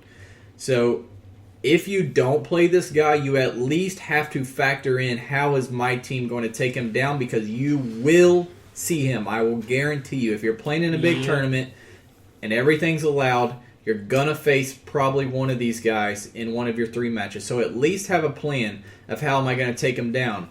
2 things that are necessary to do so if you're running a resource. Outwit and incap. Those are his 2 issues. Weaknesses. He goes down quick. If you can outwit his indom and incap him, he can go down quick. or if you need to be able to defensively outwit on meta he wouldn't be full, but if someone was running a full 225 one, you have to be wary of that pulse wave, because when me and you did our testing, that pulse wave was what gave me so much trouble. Was he's not just a pesky flyer taking shots at me, he's pulse waving for 4 or 5 damage on my big piece every turn and not giving me the time to whittle it down. He also has trouble dealing with mystics, especially ones that are assigned a resource because of the way his trait is worded. When he hits the mystic, he's going to take 1 unavoidable damage, and that damage is coming from an opposing character who's assigned a resource. So then he not only does he have to take the mystics, but now he just took damage from a character with a resource, so now he has to roll his trait. And if he rolls a 1 to 3, he takes another unavoidable because of the trait. So he does have issues, and 2 clicks of damage hurt Iron Man at 125. Oh yeah, Very he bad. drops off. He loses running shot from 1 click of damage, and he loses impervious from 1 click of damage. And his damage goes from a 4 to 3, so even just hitting 1 mystic really kind of hurts him and hobbles him a decent amount. Force Blast is better than it used to be, but it still isn't exceptional. So making him lose that move and attack can be your best friend. So if at least reliably have a way to hit this dude basically for sure for 1 damage, and then I think he'll be okay if he's at 125. At 225, he's harder to take down, but they're paying an extra 100 of their 300-point build total, and chances are it's going to be way easier to deal with the rest of the figures that the opponent is using. And you're throwing more into the idea that you're a scissors to someone's paper as opposed to... I like him at 125. I think, as you said, he drops really quick. I think ideally you'd want to put someone like that 100 Scarlet Witch on there to fill it out, because you can get rid of Mystics if they're a problem. I would not... And she has support. Healing is his best friend. Yeah. It's hard enough to hurt him, and then if they can just heal him right back up, which I did, he's impossible. It's the most demoralizing thing ever. At 300 points, him plus Scarlet Witch with like a gauntlet or something, you pick off their support team or whatever, and you just sit, and you win on points because they cannot... Here's a team for you. M10 Iron Man, Scarlet Witch, Lizard. Split Lip. Team never die. Split Lip would give him regen with Anger's Hammer too. Yeah. Moving on. We are starting to see... Well, let's see. Who else is a major must-play meta piece? I'm going to go with Brother Voodoo. I think that's a good choice. Brother Voodoo's stock has not dropped. He didn't get touched in the watch list changes, and all the other big players in the metagame did. So Brother Voodoo... The best thing about Brother Voodoo, you can put the mother freaker on any team. Shield. His shield. Well, yeah, he also has shield killer, but you can put the dude on any team, and he plays... Seriously. Mind control is so useful in so many different situations that you can do whatever you want with the dude, and he's gonna pay off. He's the prime example of points. I think how good he is for his points. I was gonna say my favorite team that we saw with him at the Super Qualifier was him and 2 of those Wonder Girls, where they use his mind control not offensively, but to fully move your opponent over, so that way your team can stomp them. Yep.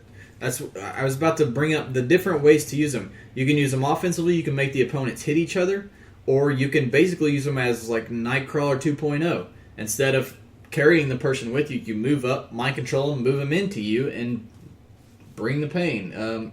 Kind of like hitting with the cop car and then placing them in the line of fire of all your dudes. So like Austin was saying, we've seen 2 Wonder Girl Brother Voodoo teams do really well, and since they did, expect to see it a lot more from other players. And you can take pieces like Wonder Girl, Brother Voodoo phases up, mind controls, brings them back to your Wonder Girls, who then hit with the lasso, bring them in, and then hit again. Especially with Book. They're turning the Book twice. Yeah. They're getting +2 attack, which makes it easier to hit with the initial lasso. And they have Perplex, so now they can spend that Perplex on damage instead of attack. Yep. They can dish out 4 and then 3. So you now dish 7 damage, spun your Book twice, and Brother Voodoo did the mind control for free, and he can prob your attack in the rare case that you We've talked about him a lot, but he's just so hard to kill, man. He's so annoying. He's hard to kill. He's insanely hard to kill, because if you base him, he gets free Smoke Cloud.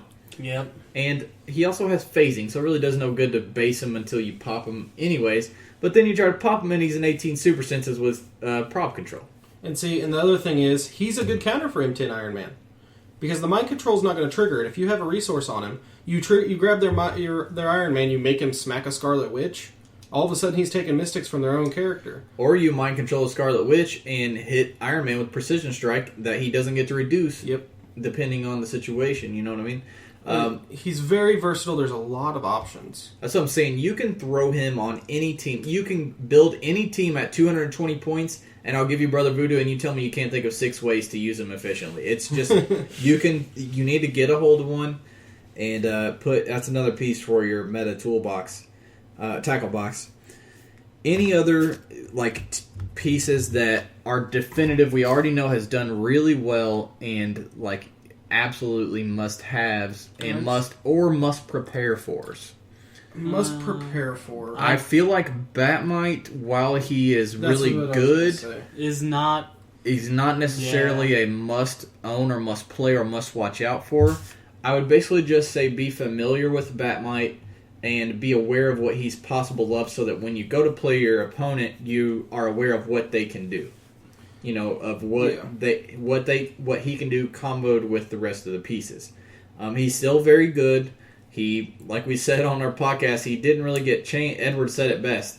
He's like a kid, and whenever he did something bad, you just gave him a light pat on the butt and said, "Don't do that again." Of course, he's going to do it again. He got a very slight nerf. Now he takes damage on a 2 to 6 or on a 1 or 2 instead of a 1. I got wrecked by a team with him at the ROC. So he's still a big problem piece.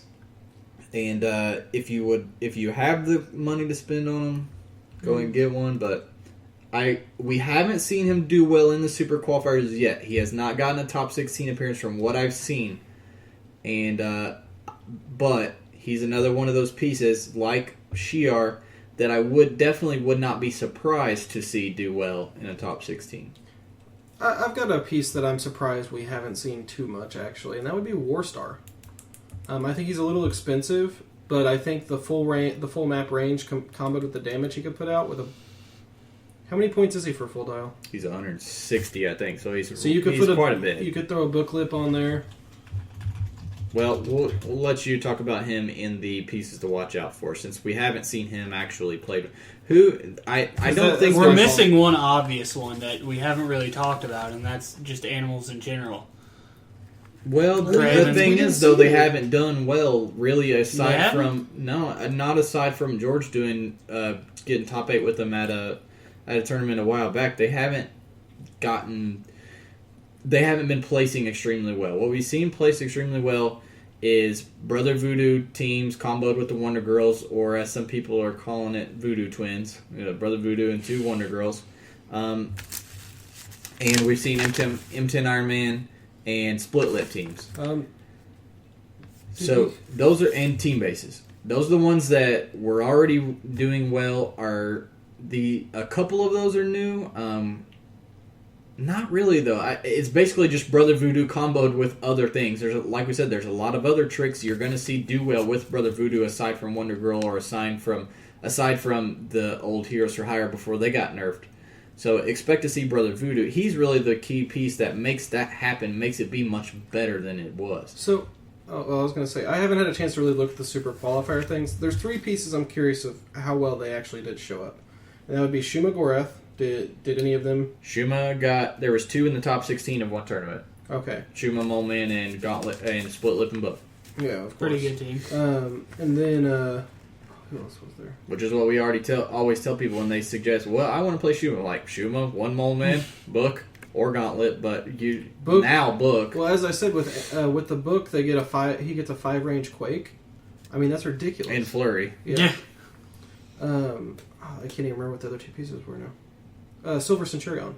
He's one we're going to talk about. We're going to talk about. Okay. He hasn't done one yet. Okay. We're going to talk about. So, I'm just surprised animal teams are doing better. Let's move into with Sauron predictions. Yeah. Let's move into predictions of pieces that we've seen do pretty well just here recently in the Super Qualifiers, but ones we think are kind of new ones to watch out for. And we'll start off with Phantom X. Phantom X is, while he's not an absolute must-have or must-play, I still stand by the fact that you must at least plan for him a little bit, especially if he's coupled with Barrier, which is how you should be playing him, in my opinion. Phantom X with Barrier is really annoying. He pops out Eva token who could fly over basically any terrain, outwit, and then he can shoot through her. And if you can keep him protected, he is kind of tough to deal with. Now, one thing that helps against him is Curse Hammer, which will go right through the barrier. Matter Rearranger Ring can help a little bit. It helped me against Drew. When But he it was takes a playing long time to fix the problem. Yeah, and it's only if you have no action tokens. Right. It takes a longer time to fix the problem than the other, whatever else options you have. So Phantom X is at least somebody to pay attention to. Now, his only people always say, well, he doesn't have willpower and he can't see through stealth, so I'm not worried about him. Utility belt and night vision goggles. Yeah. That's all I need to say. If he's playing against, first of all, give him utility belt. You just gave him willpower. You gave him pieces to throw in there if he needs an end cap that hits multiple people. I'll tell you I have two good reasons why a utility belt helps him a lot. Whoops, I'm spelling his name wrong.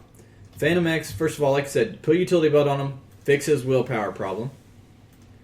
Alright, then we couple with the fact that, like we said earlier, the best thing about utility belt is that you can change your objects between rounds. So he can throw in the night vision goggles, which give him, not only let him see through hindering for that turn, but it also gives him +2 attack if it crosses hindering, which if you're using it, it's going to be crossing hindering, because why else would you use it? So now he can RCE, pump both into damage for a 5, and now he's hitting you for 13 and 5 damage through that hindering. That makes you wish you never tried to hide from him in the first place. And if he's not playing against stealth, then he doesn't put the goggles on the belt, he puts whatever else he needs. Also, what's Phantom X's other natural predator? Well, what's he supposed to do if I barrier my team in? He can't get to me. Oh, there's this new thing called plastic explosives that let you blow up blocking terrain and deal damage to people within. It's basically a mini gamma bomb. Now, these are like the night vision goggles. They're from Gen Con. Give this character a power action. Place up to 3 plastic special markers within 4 squares. Line of fire. Remember, he can draw through Eva. Yep. And adjacent to a wall or square of printed blocking terrain. At the beginning of your next turn, they're removed, and all other characters within 4 squares are dealt 3 damage. Now, it doesn't say that those characters have to be adjacent to the blocking terrain. You just have to place the markers. All characters within 4 of the markers are dealt 3 damage. Jeez. Any walls or squares of printed blocking terrain adjacent to each plastic special marker is destroyed. And I say, Hunter, he's throwing up barrier. Those are just markers. Those aren't printed blocking. Well, if they're trying to block in their whole team, which they're typically are going to be, otherwise you wouldn't be having trouble dealing with the team because you can fly around and shoot the other person, then they're using walls and they're using blocking terrain already to help them. Yeah. They hide in a corner and then they throw up a barrier to seal the room off. You throw this up, blow up the walls, that turns into hindering. You can't put blocking terrain from barrier on hindering, so now they can't barrier themselves in anymore. If they do, they can only cover one figure by going, one in front, one behind, one on the side, fly around, kill the barrier guy. Now what are they going to do? They can't hide anymore. So it helps. It doesn't outright solve it, but it helps them. But here's the other deal. There's no line of fire on as you said, there's no line of fire on the damage. It's all just within 4 squares. Even if, let's say, you weren't able to get through the barrier, that 3 damage, 2 turns in a row, would kill almost any barrier-making character. Or most likely knock them off a barrier. Oh, yeah. At the very least, yeah. knock them off I mean, barrier. this is a perfect solve. So you have Phantom X, who's a really good piece, but has 2 problems, or 3 problems. No willpower, has trouble, even though Eva's really good, how is he going to shoot you if you're in blocking? And he doesn't see through stealth. Utility Belt fixes all 3 of those problems. It also makes his Iron Man matchup that much easier. Yep. The rest of his figures can at least deal damage to Iron Man. Your whole team is not assigned a resource, just Phantom X is assigned it. And he can run Batarangs and in-cap Iron Man at least. Would he take Mystics from that? From what? The plastic explosives. It's not him dealing with it. It's not an attack. So their Scarlet Witch would die from that. Yep, because she doesn't have It would toughness one or shot. anything. It would one shot Scarlet Witch. She's only got like 4 or 5 clicks. Chaos on Sword. her. Oh, the 50 yeah. point version? Yeah, it one shot her. She'd be on last click, I think. No, she died. 3 damage? She's dead. She's dead. She's got 3 clicks. Oh, sorry, I'm looking at the wrong one here. Well, you're right. So 50 point Scarlet Witch would be fucking smoked. Yeah, there's your barrier team stuck on that. And you bring up a good point with the whole Phantom X of the belt thing. I think what a lot of people have been saying for a bit now is the meta's evolved less into necessarily what you're playing. It's solving the weaknesses of some pieces. Which Utility Belt does very well. Power Plant does pretty well, too. Yeah, but like think about like the Wonder Girl team here. You have these two figures who have pretty short range. They can grab people and pull them. What do? You throw a Brother Voodoo on there to solve the problem of getting the enemy to you to where you can smack them and grab them. You know what else really helped Wonder Girl a lot, too, is Book of the Skull, because she can use that in conjunction with Running Shot, because it's a range combat action. Yeah. So now she can Running Shot and then hit. Yep. It increases that pull range. That's nasty. Yeah, it's really nasty. It's a really cool team. So Phantom X is another piece that I think we are already seeing has done pretty well in some top 16s. I think there was 3 in the top 16s. Yeah. Did you expect that Phantom X would be this good when you first saw him? I know you really wanted him, but my initial. Remember, I was like, oh, I wish he had a misdirection power. And I was kind of like thrown off. I was like, this guy was pretty good. I was happy with him. Did I think he'd be as good as he is? Not necessarily. But at the time, we didn't expect the watch list. Yeah. That kind of all happened boom, boom, He's boom. pretty much... Because he was spoiled before the set came out. Yeah. Yeah, because like if you're looking at him against Justice League, which is what we were doing at the time. Right. So Justice League runs across the map. Bum, bum, right. Bum, bum, bum. And the main thing is, when I compared any piece against Justice League, it's like, oh, Phantom X has shape change and super senses. Oh, damn. Justice League starts off not giving a damn about super senses or shape change with their asset dial. Yeah. So, at the time, I thought he'd be good. I mean, he's very good. I didn't think he'd be this good, but I had an inkling he'd be pretty good, especially with Barrier. I don't know why you wouldn't run him with Barrier. Yeah, he's just sick. So, at least give him a try, and even if you're not worried about playing him, I still think he's a piece that you're going to see played more often. We're already seeing him do well, and I still think you should at least consider, if I run against a Phantom X Barrier team, what am I going to do? Another thing you might start seeing is Power Plant, where, Power Plant gives you, we've been talking about it a lot lately, yeah, and it gives you so many options, it greatly enhances ranged pieces. It's exactly what I just said. It allows you on the fly to solve your problems. And that's what we saw when I first practiced my rock team against you, was anytime you did something, I almost could always find a counter through my rings somewhere for it. And after I saw him play it, and just the sheer amount of ridiculous options that you can switch at each turn, I was like, why would I not play? Like, the thing is almost just limited to your imagination. I think my favorite one I did, though, was I dropped the Force... You tied me up with Wasp up on a cliff. So I dropped the Force Blast ring to Scarlet Witch, and then I burned a ring to give my duo Outwit, because they could see through stealth to actually target her, outwitted her flight, and then Force Blasted her all the way across the map, pretty much. It was just, it's fun. So, any ranged piece greatly is enhanced by the Power Plant. 2 pieces I think will do really well with it. Hawkeye. Chaos War Hawkeye, who I played with the Power Plant here recently and was very good. That pin energy explosion. Like I just said a minute ago, I hit for what? Granted, it critted, but it was 5 + 4 + 4, so he hit for 13 on one attack. Yeah, and you can also just burn to give him an extra attack and damage, too, on top of that. That was without me burning a ring. I did that much. And also Lex Luthor. I haven't seen him in a while. I was shocked we didn't see any of him in the top 16. He's a beast. Well, the thing is, he did get changed a little bit with the rules changes because of the whole at every subsequent attack does -1 damage. However, he's still good, and while he's not one I think you'll see played often, he's definitely one I think you should still take into consideration when you're building a team. I think he's still viable, and I wouldn't be surprised to see him do well. If you're not sure who we're talking about 020 Lex Luthor from the Anniversary set, and he, especially at 160, he's a wild card, and he has Boom Tube Sneak Attack. He can use phasing when he does after actions resolve. If he moved half or less, so 6, he may be given a ranged combat action as a free action, and he has Psychic Blast. So he can move 6, going through whatever terrain he needs to go through, or characters, or whatever, and then shoot for an 11 damage, and then he also is wild card. So 11 attack, 4 damage. So he's wild card, so what you do is couple him with the GCPD ATA, which lets him do a free movement. So he uses then that triggers his movement ability, and now he gets a shot. Would Sidestep trigger that? Sidestep would not, because it is not a move action. Okay, just wondering. When he does after action resolve.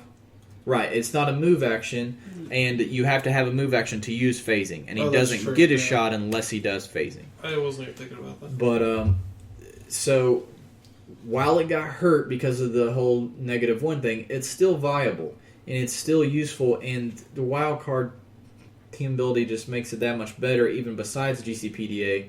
You know, there's other GCPD ATA. There's still other TAs you can combo with him to make even better. And there's whether some, it's seeing through stealth or whatever he needs. And the +1 range, +1 damage ring negates that. Right. Or So you could burn a ring to give him +1 all combat values as well. you can give him Psychic Blast. You can give him Force Blast that causes penetrating Force Blast, which is like actually kind of my favorite new It one. is so much fun. You can use Matter Rearranger Ring to help you get through your stealth. You know, use Matter Rearranger Ring with you have no tokens. GCPD ATA up for free. Get rid of the thing, and then Boom Tube and hit him. Now you've basically removed stealth without having to have a stealth buster on your team. I think Power Plant would be really good on him, and I wouldn't be surprised to see it do really well. You wanted to talk about Silver Centurion, I also did too. You want to talk about how ridiculously good this piece is. It's due to the rulings on it, I think. Or Well, really. Let me talk about that before you talk about him.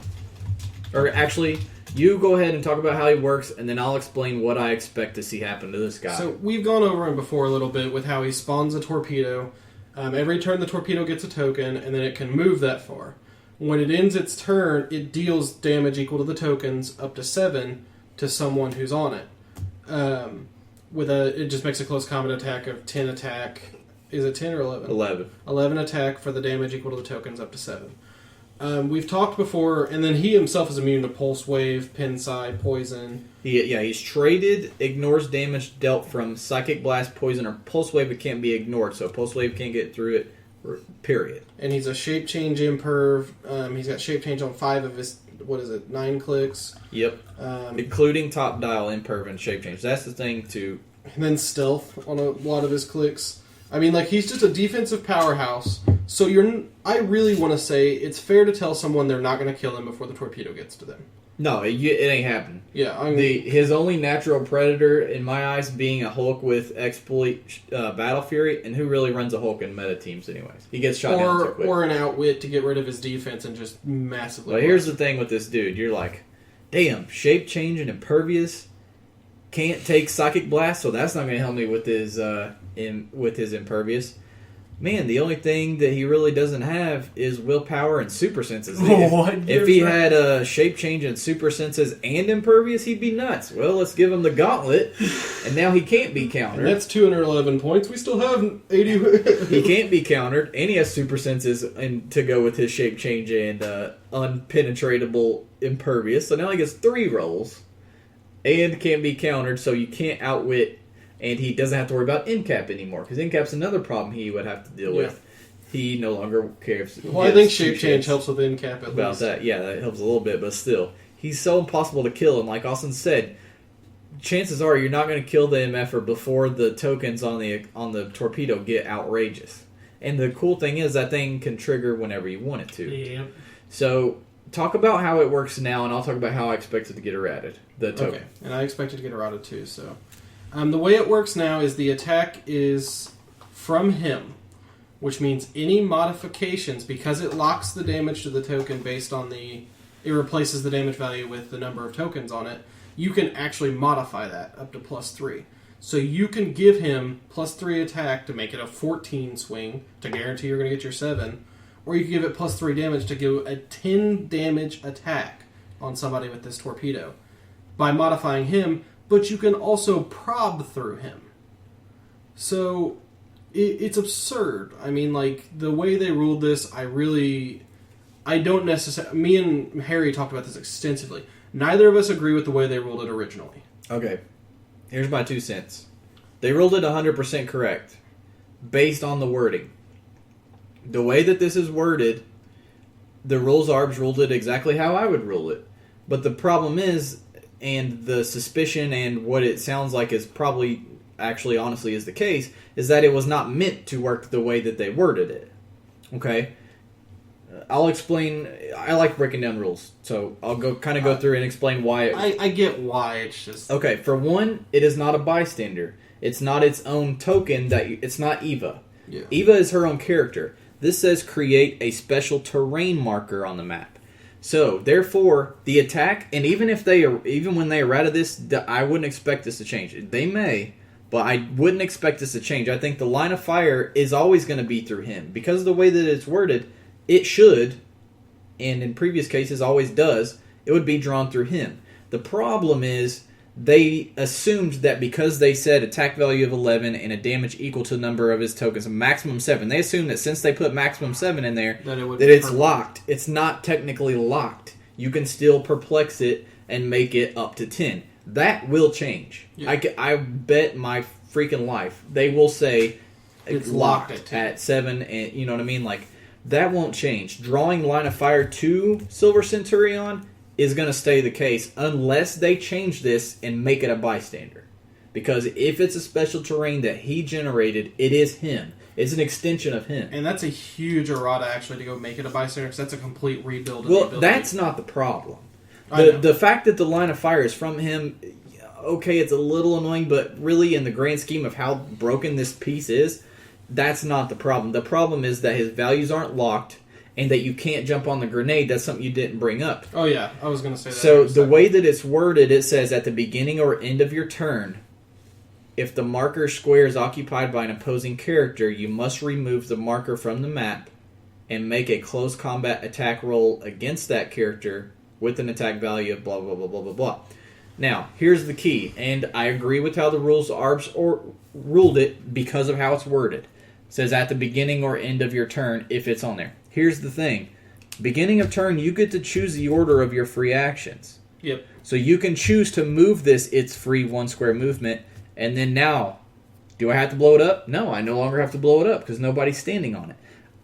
WizKids, it sounds like when you read it, because they said must remove it from the map, sounds like they wanted it to be the case where you can't move it. But the thing is, again, they effed up the wording. They didn't specify exactly what they needed to say, and I agree 100% with the way that I'm not kissing ass. I'm being honest. The way it's worded, that's how it would work. I expect after the errata that will be changed as well.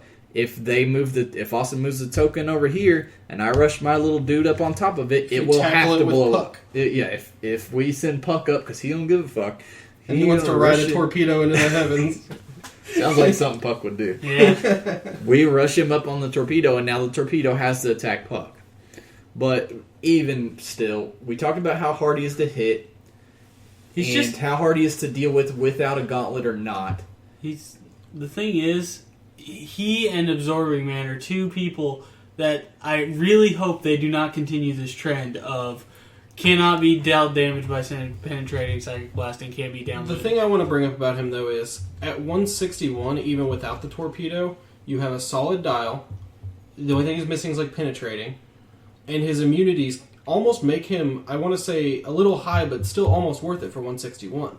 It's the torpedo on top of that that sets the pacing of the game and everything. He's bringing his own secondary attacker that controls the board. Austin, you brought it up really well a long time ago when you first played against him. It's full pacing. He paces the entire game because your opponent has to worry about that ticking freaking time bomb, literal ticking time bomb that is occurring across the map that can at any moment swoop in and hit you. Here's another thing to realize. The damage and the attack is going to be locked out, but the movement's going to keep ticking. So if you let him live forever, he can move full map and hit you whenever the fuck he feels like hitting you. As long as he's got enough counters to keep stacking on As long as he's got the counters to go, he will fly across the map and hit you literally full map. So this guy is nuts even after they errata him, regardless of how bad they hurt him. He's still going to be nuts. And he still has already done well at Super Qualifiers. And actually at the Super Qualifiers, from what I hear, they did lock the damage. Oh. I remember reading that. And he still did well. So expect to see him. Get your hands on one. I personally looking for one myself. Their price is going to be skyrocketing. So he's a figure that I would expect to see do really well in the meta. Not M10 Iron Man level or anything, but he's definitely something to look out for. And again, kind of like Phantom X, he's pretty good, at least take into account how you're going to take one down if you face it. Yeah. Yeah. And that's something that I did before the ROC. I was like, okay, what are my matchups that I don't want? I don't want Silver Centurion, and I don't want Absorbing Man. So I spent time, and I don't want Phantom X. Although I wasn't as worried about Phantom X. So I spent time figuring out how to beat those three. And sure enough, I came into contact with one of them, and there was tons of Absorbing Man teams too. So it would have been very easy to run into that. So at least take into account before your tournaments how you're going to take these teams down. You know what piece is really good against him? Warstar with Book of Skulls. We'll get to that, though. Drew, you brought up Absorbing Man. I'm going to let you talk about him while I step out for a second. But one thing I want to bring up about him is his point cost is the only thing holding him back from being absolute meta-worthy. Indeed. Because the meta still is 300 and it's going to stay 300. He's still got some good pieces that can back him up, like Enchantress at 50 points. Okay. Hunter's leaving, everybody. That broken defense power. Okay. Basically, Absorbing Man, his big thing is his defense ability, which, when he is dealt damage or healed, roll a d6. Absorbing Man ignores the damage dealt or healed unless it is the same result as a d6. This power can't be countered or ignored. See, the thing is, though, the reason I don't know, I'm sure we'll see him in meta, because with shape change and super senses from various sources, he can be an absolute pain in the ass. But I think on normal naked dial, with a normal naked dial, you're looking at a character who can't use a reducer with that, because it ignores the damage. You can't use an ignore and a reducer. A lot of figures can hit for 5, but it's a sheer luck factor. Indeed. I mean, like, you're talking right out the gate, even if you're barriering him, like with me and you. I had a duo attack ability for 5 damage. I blew out a barrier, and then I could one-shot him. If I had rolled right first turn, it would have been gone. Mm-hmm. And that is a huge chunk of your team to be gone on a bad luck roll. Indeed.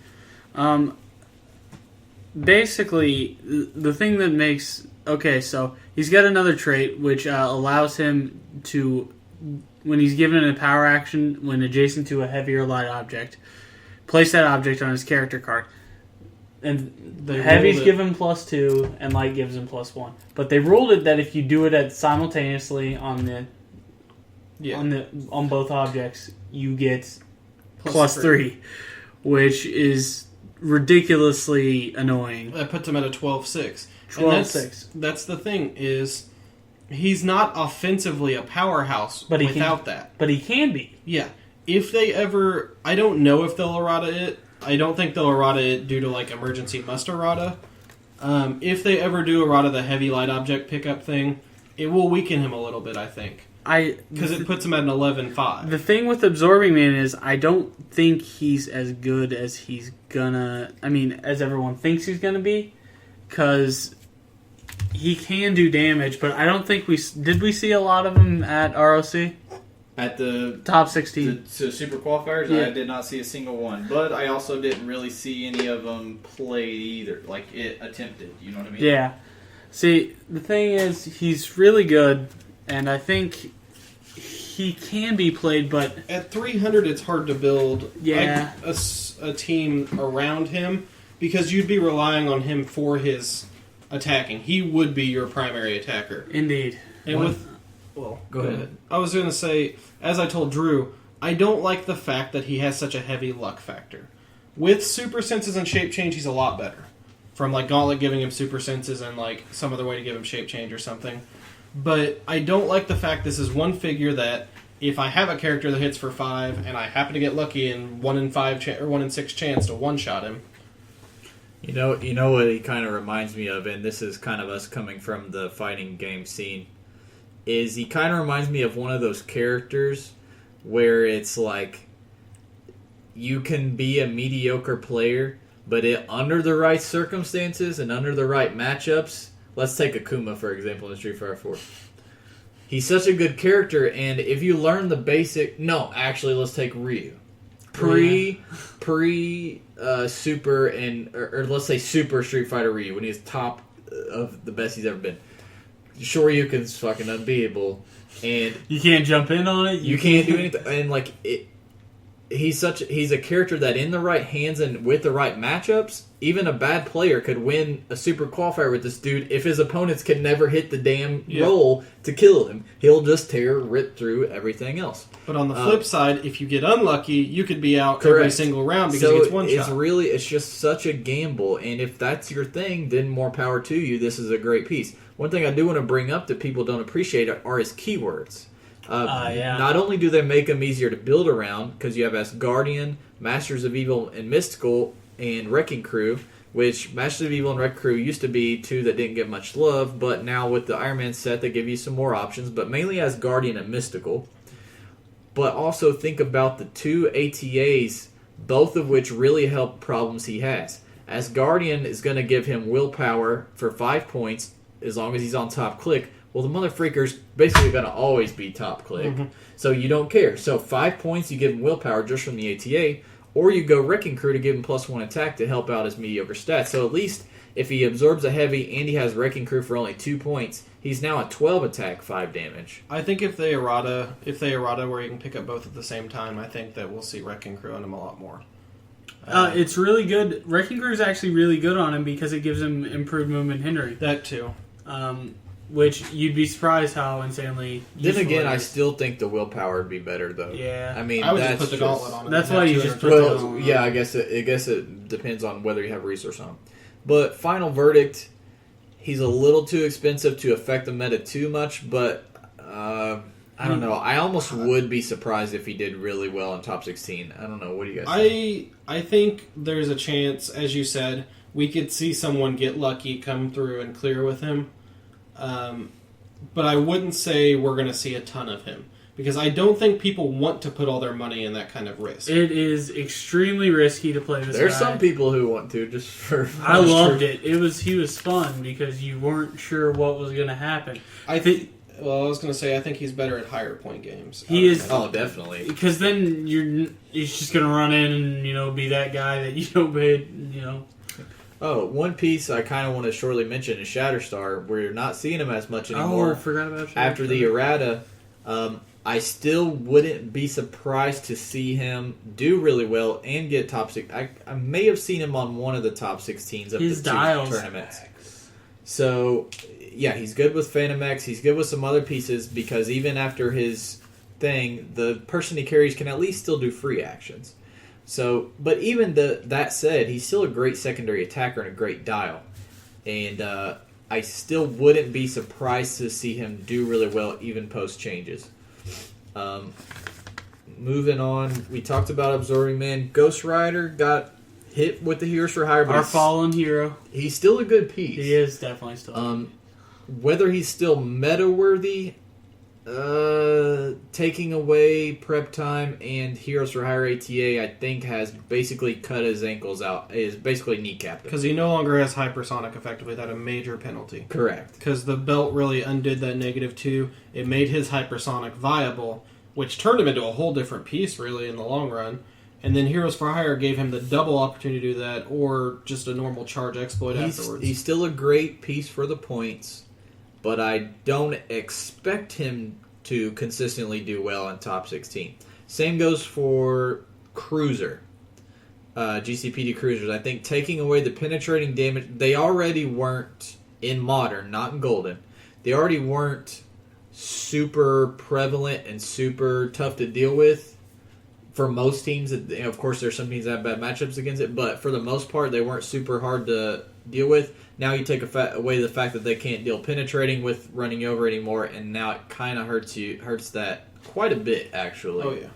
And along with the fact that you can no longer give them resources, which not that you did most of the time anyways, but still.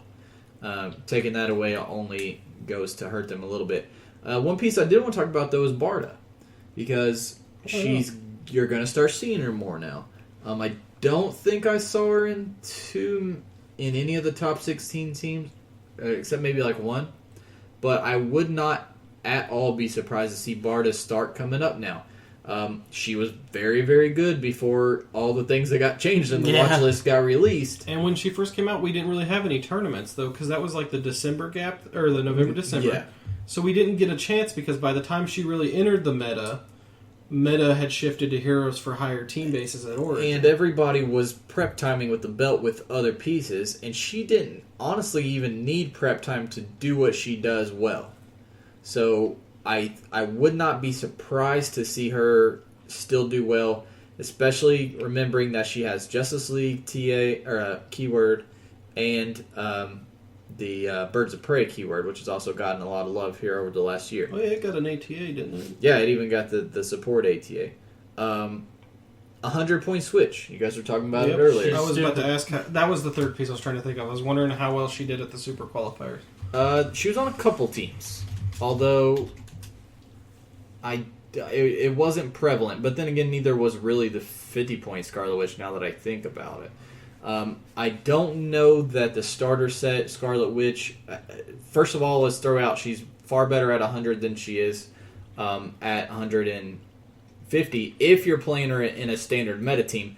Fully Because agree. if you're playing her, you're not playing her to be your secondary attacker. No.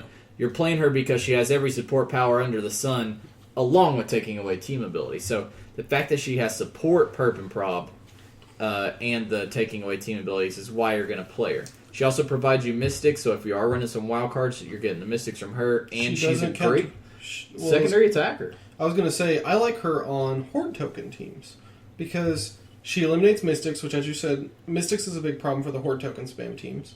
But she also has Avengers, so she doesn't really count towards your movements. So as long as you're moving her around or whatever. But prob, perp, and support on one figure is absurd. Yeah. Comboed with the fact that she has Sharpshooter, 8 range, and 10 I attack, forgot. Precision Strike, I forgot she even had Sharpshooter. with the 3 damage I problem. loved her and without perp. Sharpshooter. I've used she was on my undefeated ROC team, and she honestly was an all-star almost more than Iron Man was. When I was up against that Superboy Prime, her plus the rings, I kept dropping her the Pinsai ring, almost killed Superboy Prime at full dial with just her. Like, she is a monster. And her stats for 100 points on top dial are great. I would expect to see her a little bit. I wouldn't. She's definitely not going to be the 50-point or 75-point Scarlet Witch Cram in any team. cram on any team point piece, because that extra 25 points, it doesn't seem like a lot, but when you're doing it for your support piece, it is quite a bit. But not only would I not be surprised to see her on top 16s, I expect to see her on some top 16 teams. Well, I think also it's going to matter more when the meta actually breaks out and kind of comes into mold. If we see a lot of ATAs and TAs kind of dominating the meta, we could see her to start swinging it the other way and silver bulleting them. So, Drew brought it up earlier, and I kind of cut him off because at the time we were talking about things we've already seen do really well. And he brought up animal teams with the book, and I'm going to bring it up again now that we're talking about things we expect to see well, and we'll talk about the Book of the Skull, but primarily Alyosha Craven and Lizard paired together. And the key thing being both of those pieces are redonkulous with the book, you especially Lizard, and the fact that Alyosha is just making Lizard even more ridiculous. Anger's Hammer and Lizard are best friends forever, and that's I don't know what you're talking about having probably a free action. who else really honestly benefited more from a specific hammer than Lizard with Anger's Hammer. His tail whip's just an attack, isn't it? Yes. Okay.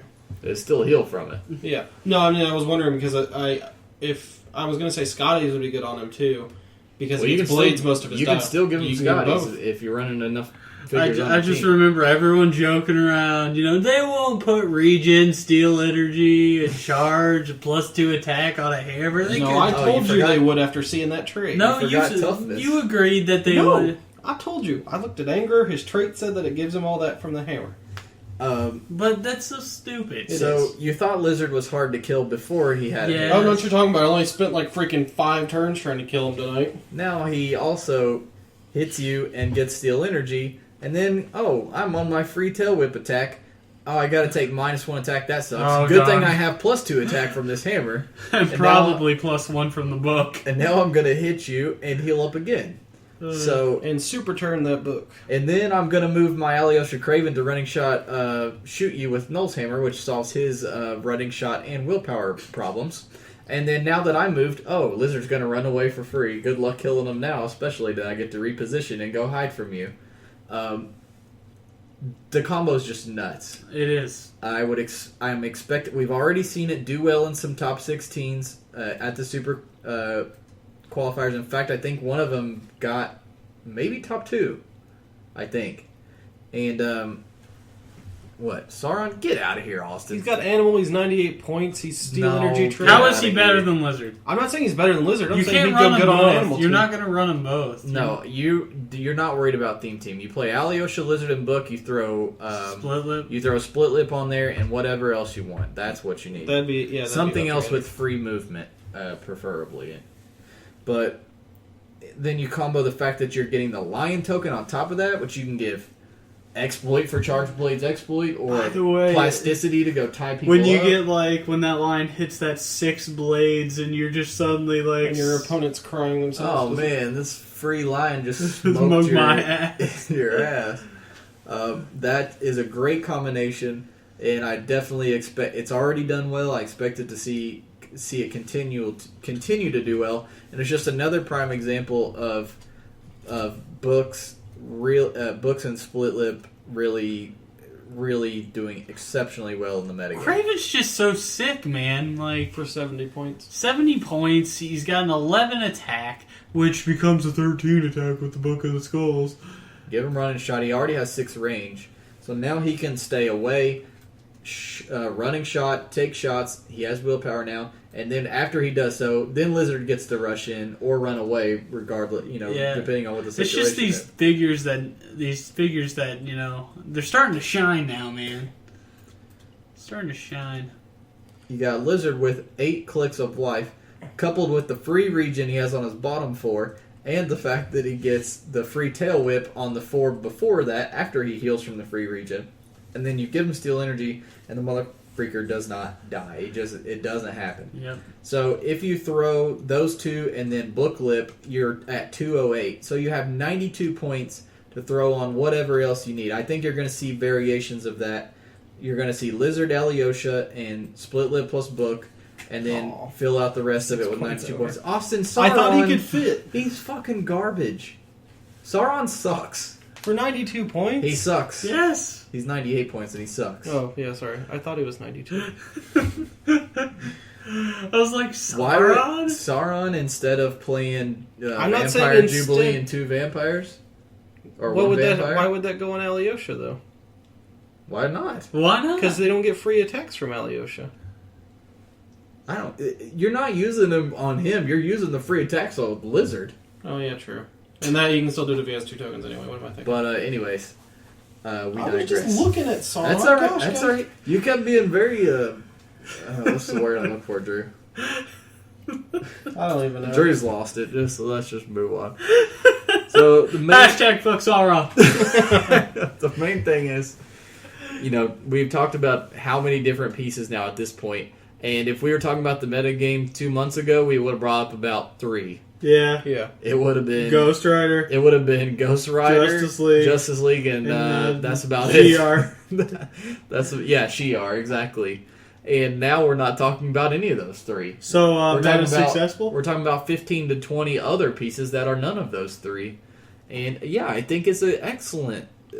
It's a great day in Heroclix. It's a very when those super qualifier results came up, I was just like, ooh, I gotta get them. I gotta see what's gonna do well. When I saw 2 Wonder Girls, I instantly cheered and went, the watch list works! So, yeah, no one was expecting Wonder Girl Wonder to be... Twins. But it's going to be interesting. When does things rotate out? When does It will be July. July? And we're not sure how much will rotate out. They've been speeding up the rotation a little bit. If we had to guess, we'd probably I say... think GG talking about when the sets would rotate Yeah. out. It'd be July. I think we'll lose Galactic Guardians possibly. You at definitely worst. are. Well, gonna we're lose. definitely losing Galactic Guardian. And Yeah, Infinity you're- Gauntlet.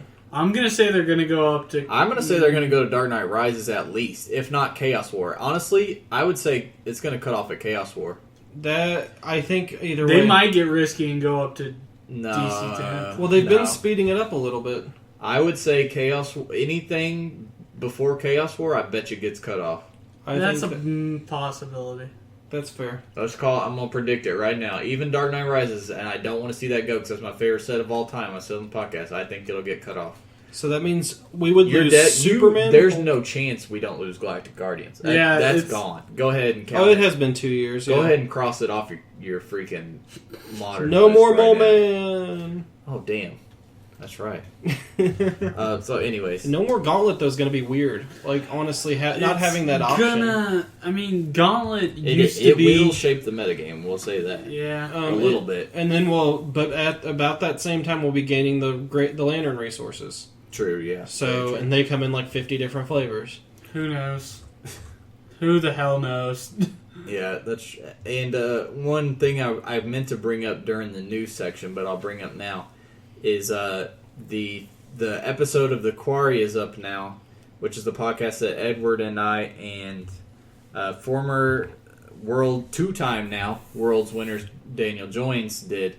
And if you guys are interested in more competitive Heroclix talk, go check that podcast out where we go over each top 16 team and talk about kind of the mechanics behind how we figure that the teams work and how we a little taste of what we just talked about. But we just went very in depth. But if you want to hear us talk about that and hear mine and Daniel's takes on the teams, and it's really worth a listen. It's not that long either. The next big super qualifier tournaments we have coming up, we've got a couple small events coming up in January. We do have one super qualifier in Florida on January 25th. That's not very far away at all. So when that happens, we will definitely talk. And let's see. Yeah, we got one super qualifier and two small tournaments in... oh, wait. There's another one in Tulsa. Yeah, January 11th. So that's not very far away. That's what, three weeks at the most? Yeah. So we got two super qualifiers and a couple small events coming up. We'll definitely talk about the super qualifiers when that happens. We'll look back and say, hey, did any of those pieces, did Phantom X make a big showing? Did Absorbing Man actually get one or two? Yeah, I seriously. didn't get to talk about Warstar. All right, let's let Austin talk about Warstar, who I'm not hating on because I do love Warstar. I love Warstar. I don't know if he'll be if he'll be meta. No. He's conversation ended. He's just too expensive. He's at 177. He has Invincible for 5 clicks. Okay. Charge, Super Strength, Battle Fury. He begins the game with Beanie attached. When Beanie's attached, his powers can't be countered, and he doesn't possess battle. Beanie, bro. Like B-knee. Whatever. Beanie is cute as fuck. Don't you whatever him. Look at that. He is a cute little turd. Sorry. Turd is right. Continue. You could give him a free action, or whenever he takes damage, to remove him from and place him in an adjacent square, and he becomes a bystander token. Now, Beanie as a bystander token. Why don't you go open him real quick so I can Who, describe? Beanie? Yeah, what he does exactly. No, you don't pronounce his name. Bring him up. All right, let's bring him up. Beanie's a boss. He's basically EVA 2.0. Beanie has a special movement power. I should say 0.5 because he's not quite. You can give him a power action. He does have Pulse Wave though. Warstar can be given a move action as a free action. If he ends his movement adjacent to him, you may attach Beanie to Warstar. He also has Outwit, Super Senses, and Pulse Wave with 1 damage at 8 range. Now the trick is you could pop Beanie off Warstar, give Warstar a free movement action of 11 squares, and then charge another 6 for 17 potential range with with Battle Fury, so you ignore Shape Change. Correct. With Scotty's Hammer, you're looking at a 13 attack, 4 exploit at 17 range. 6 exploit with the heavy object because he's super strength. I mean, like, he's such a huge alpha potential, and he drops onto Pulse Wave after 5 clicks of Invincible. Here's his problem. M10 Iron Man. Yep. You just spent with true. him plus book. You just spent 200 of your 300 points on a figure that 6 exploits coming. Oh, it hit for 1 on Iron Man, or I hit a 4-6 and they hit for nothing. So he is good. He's a great piece. He's very fun to play too. I highly suggest people play him because he is a blast and he's one of the coolest characters in Marvel. But book clip, he'd be 227. He's just 30. he's You'd a have little to find. he's a little too expensive in my opinion. You'd have to find like an 87-point secondary attacker to back him up against M10 Iron Man. But I we'll think. see. 3 weeks from now, if he's in one of the top 16 teams, Do I get to dance and say I told you Austin so? can do I told you so dance. And I will totally do it. we'll see him bust out some moves. No comment. How much is Lalandra point wise, by the way? 93. Okay, so she's too much to have on that team. So let's move into the community section. Our question this week was, or actually, sorry, wrong one. Question this week: if you won Worlds, what would you make? The age-old Heroclix fan question. The age-old hero. Since none of us ever think we'll ever win Worlds, we might as well just pretend we do for a moment. Drew. Why me first? Oh my gosh. All right, Austin. I would make Parallax Sinestro from Rise of the First Lantern. Why Sinestro? Hal Lantern is the coolest Parallax there's ever been. I liked Sinestro with him, though. He's so cool. He's got like the full armor and the cape and the freaking Yellow Lantern symbols in his eyes. You're talking about New 52 Parallax? New Sinestro. 52 Parallax, the one from Rise of the First Lantern. Okay, I got you, because there's two. The old one... He's definitely awesome. Yeah. Uh, And all the artwork from him and everything was sweet. I used to say Phantom X. Now we have one, and he's fucking sick. So I'm definitely going to say Hellboy. We need a new Hellboy. Austin got my hopes up, and ever since I can't stop thinking about the fact that we may eventually get a Hellboy If set. they ever do a Hellboy 3. Since there's a movie coming out, and we got a Pacific Rim set, and it's the same company, and Hellboy is fucking So awesome. if you had to pick a Marvel or DC, who would it be? Oh gosh, don't ask me that question. Yeah, that's what I was going to Well, say. you know, why don't they're you gonna- go and I'll think of something. Oh my gosh! All right. David, this is what he was buying himself time is what he was doing. Well, yes. We see through your guys. A modern Spectre. I don't know. Gosh, no. Modern Spectre. They'll release one eventually. It's Man. Killer Moth. Hate you, Drew. I hate you. And I hope you die in shriveled Just colored explosion. Why would? Because Killer Moth is ugly and tie-dye and gross. Yeah, and Etrigan's a fucking beautiful man. He is a very beautiful man. You take that back. Okay. No, seriously, I don't know. It'd be rough. How about we get back to him next week? No, Because I can't think of anything. I can't either. And if I do think of something, I'll regret it. Like, I'll think of 6 different I things know. like, as soon as I'm done. It's just like Of course, this is such a diverse question that we did not get any, outright answers. I did see another person say Hellboy, though, so kudos to you. We got freaking everything. A new Batman Beyond. Talon. Court of Owls. I'm very honestly surprised we haven't seen any Court of I Owls was stuff really yet. bummed when we didn't get Court of Owl's Talons from the Batman set. Power Girl Hunters duo. We do need a new Power Girl, definitely, there, Yeah. at least. Any other key ones? New Carnage would be nice, because we haven't had one since we have Spider-Man. He really wasn't that good anyways. And, I did like the Batman Red Hood duo up there, which would definitely be an interesting duo. So, we got lots of different answers from you guys. Thanks for chiming in and well, I know we're sharing getting a with everybody. Sabretooth and Deadpool, so we don't know, but I expect it. And if you don't, we'll get one in the Days of Future Past, won't we? They're doing the rest of the That's Brotherhood pretty now. much, yeah. it's just I think he was in that storyline. he was, I think. I honestly don't remember. There's a I lot want of a old spider. I'm going to make a Spider-Man. Spider-Man. We need to. No offense to the guy who went with Harley Quinn, but why would you go with Harley Quinn?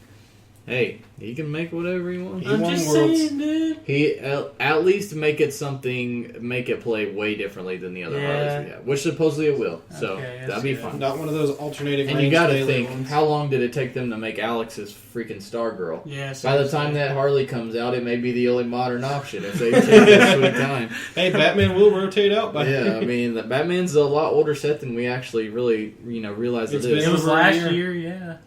So, anyways, best build we already talked about. Winner was Pupil Surfer. I'll be contacting you soon. Congratulations to you. I did it, man. Dial design. Week 2, the assignment was Morph.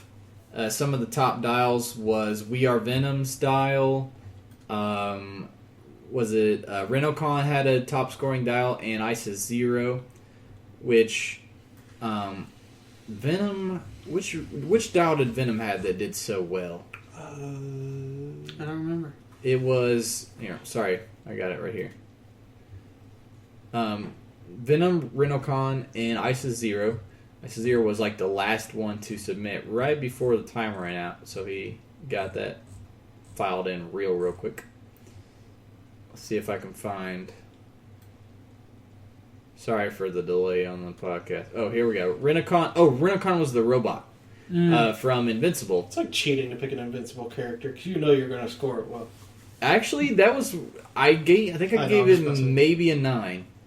It is really cool, and Robot is an awesome character. And honestly, if you know Invincible and you know Robot, that's actually a genius submission because that's a good choice. He does use different suits and stuff. Because that is his power, kind of, is that he always shows up in like a different. And that form. he can like control different suits at the same, you know what I mean, like simultaneously. Yeah. So that was a really really smart idea. We also had Isis Zero who submitted the dial of Rock Slide, and Rock Slide has that cool morph. Like his morph is different. That's why I scored it high. Was kind of when I judged this round, I didn't judge it necessarily based on like the individual character. I wanted to see creative and cool uses of morph. Like that was my personal view of judging it, and it's the same thing I'm going to do to the alter ego ones too. I want characters that creatively use the power. And that Rock Slide, like, that was awesome. I mean, like, whenever he's dealt damage or uses regen, he rebuilds himself. Like, that was awesome. I love that. And we had some other ones that would, like, morph when they hit their shape change roll, which is cool. Especially for specific characters. Like, Mystique is like a perfect one for that. Exactly. And that was really cool. I really like that contest. This week is the alter ego assignment. We have not done the scores for that yet. We're working on that. We'll try, if you guys don't mind, to do the grades tomorrow. I'll try to get them up tomorrow so that I can go ahead and get these poker chips made because I'm behind. I haven't even made the November ones yet. I contacted the guys and let them know. But I'm just going to do November's and December's all in one big batch. People surfer better pick something good. So if you guys get time tomorrow, go through, do the scores for dial design, and we will hopefully have them posted up. I guess that would mean by Sunday afternoon. We'll have the scores posted up, and we'll have our winner for December, and then we will have a week off from both best build and dial design. Next week we will be off. We got Christmas presents this week from Jason Lapel, or I guess it was last week actually. Yeah, it was last week. And those are much appreciated. He got us some I like those little some boxes. cool dice that me and Austin used today. No, you and Drew used. Me and Drew used today. Yeah. They have Santa Claus and Rudolph on the ones. Yeah, pretty cool. On them, so they're pretty cool. So they rolled okay. Yeah, And okay. Santa Claus is staring you in the face when you get your crit. He tells you when you've been naughty. Exactly. You roll the one and Oh he my pops up God. and he's like, "You've been naughty, motherfucker." That's it for community. Moving into comics real quick, we want to talk about Hulk. We've had the Indestructible Hulk series. Have you guys gotten to reading that? I've read read that most of it. What did you guys think? Okay, the initial arc I really liked, with especially the one with him and Iron Man when they're in the Alaska or whatever. Did you guys read that? Yeah. Yeah. It's been quite a while. The last arc, the through time thing, Where they went back to Asgard. I didn't like. I liked it at first, but then when they got like lost and Yeah. I just felt like it was and that new weird dude from the the villain. timeline displaced dude. See, I didn't like that story arc. In fact, I skipped like. I 2 only issues. just started that arc. I liked the original premise of Indestructible Hulk with Banner outsmarting Shield, kind of. Exactly. I love. This is actually the whole thing when we started talking about Hulk comics that I said. I don't like Hulk comics. I love Banner comics. Good Banner comics themselves make good Hulk comics. If you have a crappy Banner, Hulk's not going to carry a story on his own. He's just Hulk smash tearing stuff up. Right. There's no good dialogue. There's no real character development. I like seeing Banner at his best when he's outsmarting people while trying to outsmart the Hulk within himself. The run of Hulk right before Indestructible Hulk from the years before was amazing. I can't remember who wrote that. Jason Aaron. Yeah. We talked about it a couple weeks ago. Loved that run. That's one of my favorite Hulks of all time. Hulk series of all time. And then I've gone back and I've read old Hulk events and I've been bored out of my ever-loving mind. Like some of these books where Hulk is Hulk the whole time, they're not good reads. I mean, like Hulk goes from one panel smashing something to one panel smashing something to one, and that's the whole book. and you get bored of it after a while, honestly. And it kind of sucks because you want to love it. You're like, man, this is awesome, but it's not. But Indestructible Hulk, I think it strikes a good match between the two. Even when he is Hulk, like he gets some nice little quips in here and there that are pretty funny. He's a more intelligent Hulk than usual. Yeah, he's not never speaks except to say smash. Like the arc when they're in old school Asgard and he's there with the old Thor, like they make some jokes back and forth a little bit. It was great. Like I loved it. So, like you said, I don't know how Drew feels. We'll let him chime in. But the initial premise of Indestructible Hulk is cool. Yeah, if great. people aren't familiar with it, it's basically Banner agrees to work for Shield, and Shield lets him basically have their labs at his disposal, and he can do whatever he wants. But when they call on him to become the Hulk and help out with whatever situation's going on, he has to answer the call. He's basically a mercenary. I don't know how to really put how he is, but what he decides to do with his time in the lab is to try to make up for him destroying so much crap whenever he's the Hulk. So he tries to do things to help better the world, whether it's to help pollution or fuel solutions or whatever. So he tries to work on that stuff, and then when he's called on, he'll go on and fight as Hulk. And one thing that's kind of cool, and they kind of dropped the ball with it a little bit. The team he hires initially, he gets to pick like who joins him from Shield. Like him and Maria have to screen him or whatever. He picks people that have like a personality flaw or something bad in their past, and he tries to he himself has Hulk, and he tries to help these people get over those problems while also doing all these. I don't want to say Star Trek-esque, but it starts off with the premise that they're going to go out to different areas and explore stuff. Like they start with Asgard. I kind of thought they'd keep running with that. Yeah, I liked it initially. I liked it like that a lot. Yeah, it was pretty. I hate to tell you, but it gets way worse as it goes along. And it was very depressing. I really hate the villain dude, and it gets so incredibly wordy. It gets boring. I skipped 2 issues, and now it just started a new arc, so I'm excited about the new arc. But Drew, what have you thought about it so far? It's good. Exactly like you guys said. I enjoyed the first arc. I haven't read the one you're talking about, but just go ahead and skip it. Okay, I'll skip it. Basically, Bruce ends up. It's something like when they're time traveling, Hulk can survive the time travel, but Bruce can't. So they put Bruce's mind kind of in a drone to follow him around. All right. So it's kind of funny because you kind of have Bruce and Hulk present at the same time. But it's just the way it's written. I think I don't know who writes it. But you're right. It is really wordy. Who writes Indestructible Hulk? Who wrote the second arc specifically? Because I feel like I'm pretty sure it's been the same writer for the whole time, but we'll look that up. Real quick, I want to bring up Marvel Knights Hulk, which just started. I doubt you guys have. I didn't pick it up that yet. I do suggest picking it up. I don't want to get into it too in depth. It's Mark Waid, which is funny because he's writing Moon Knight, and Ricky was like, "Yay, new Moon Knight!" And I'm like, "Yeah, new Moon Knight!" And then I'm like, "Wait, Mark Waid." Well, there's a 50% chance it's going to be amazing. But it's like normal. It's like Moon Knight's brain. There's a 50% chance. Like Mark Waid makes some. I'm mostly familiar with him from his days on Daredevil. I love Daredevil, especially like 90s and early 2000s Daredevil. And it's like Mark Waid will have like arcs where it's like knock it out of the park, and then he'll have ones that make you want to shoot yourself in boredom, and it's like he's all over the place, which makes sense because like we said, the first arc was really cool, and then the second arc of Indestructible Hulk we didn't like.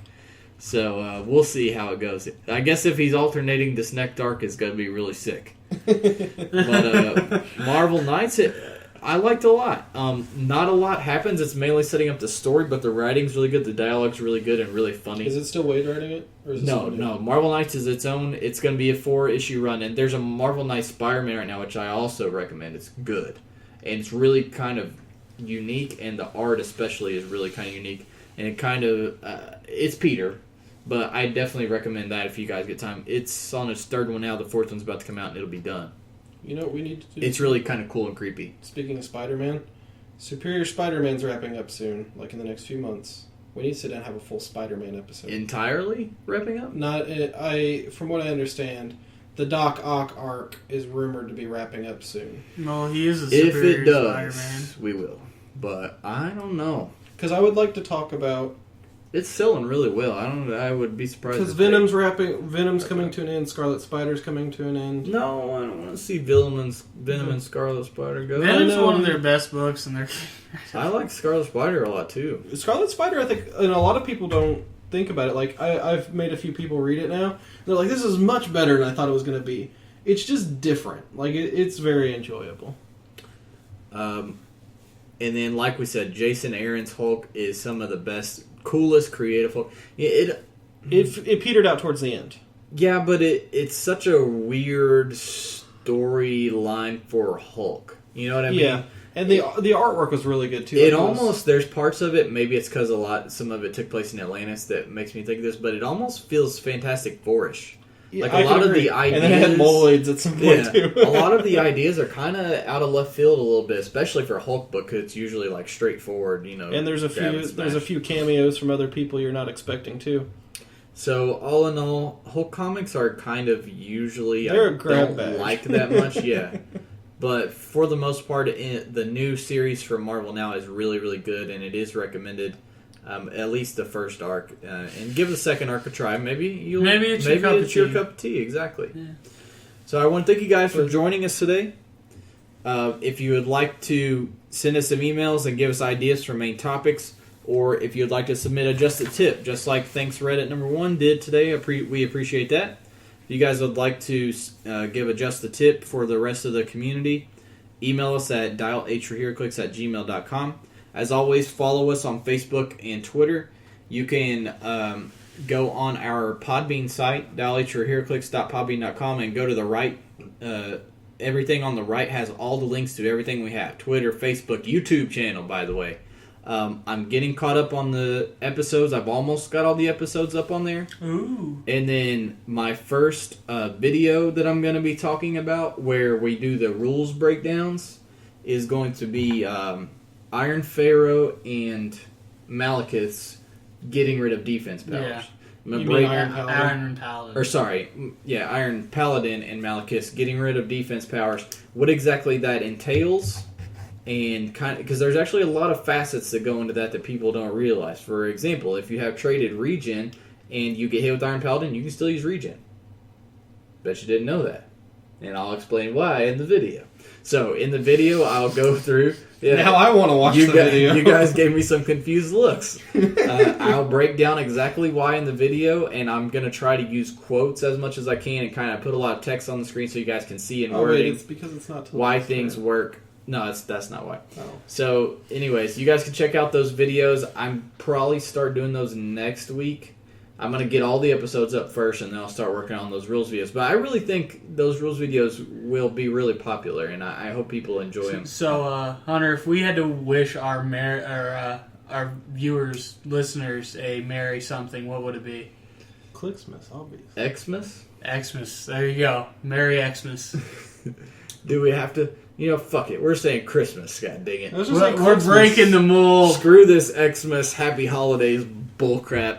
Merry Christmas to you guys, and we'll see you next week right before. Hell yeah! And Drew and I are going to Denny's.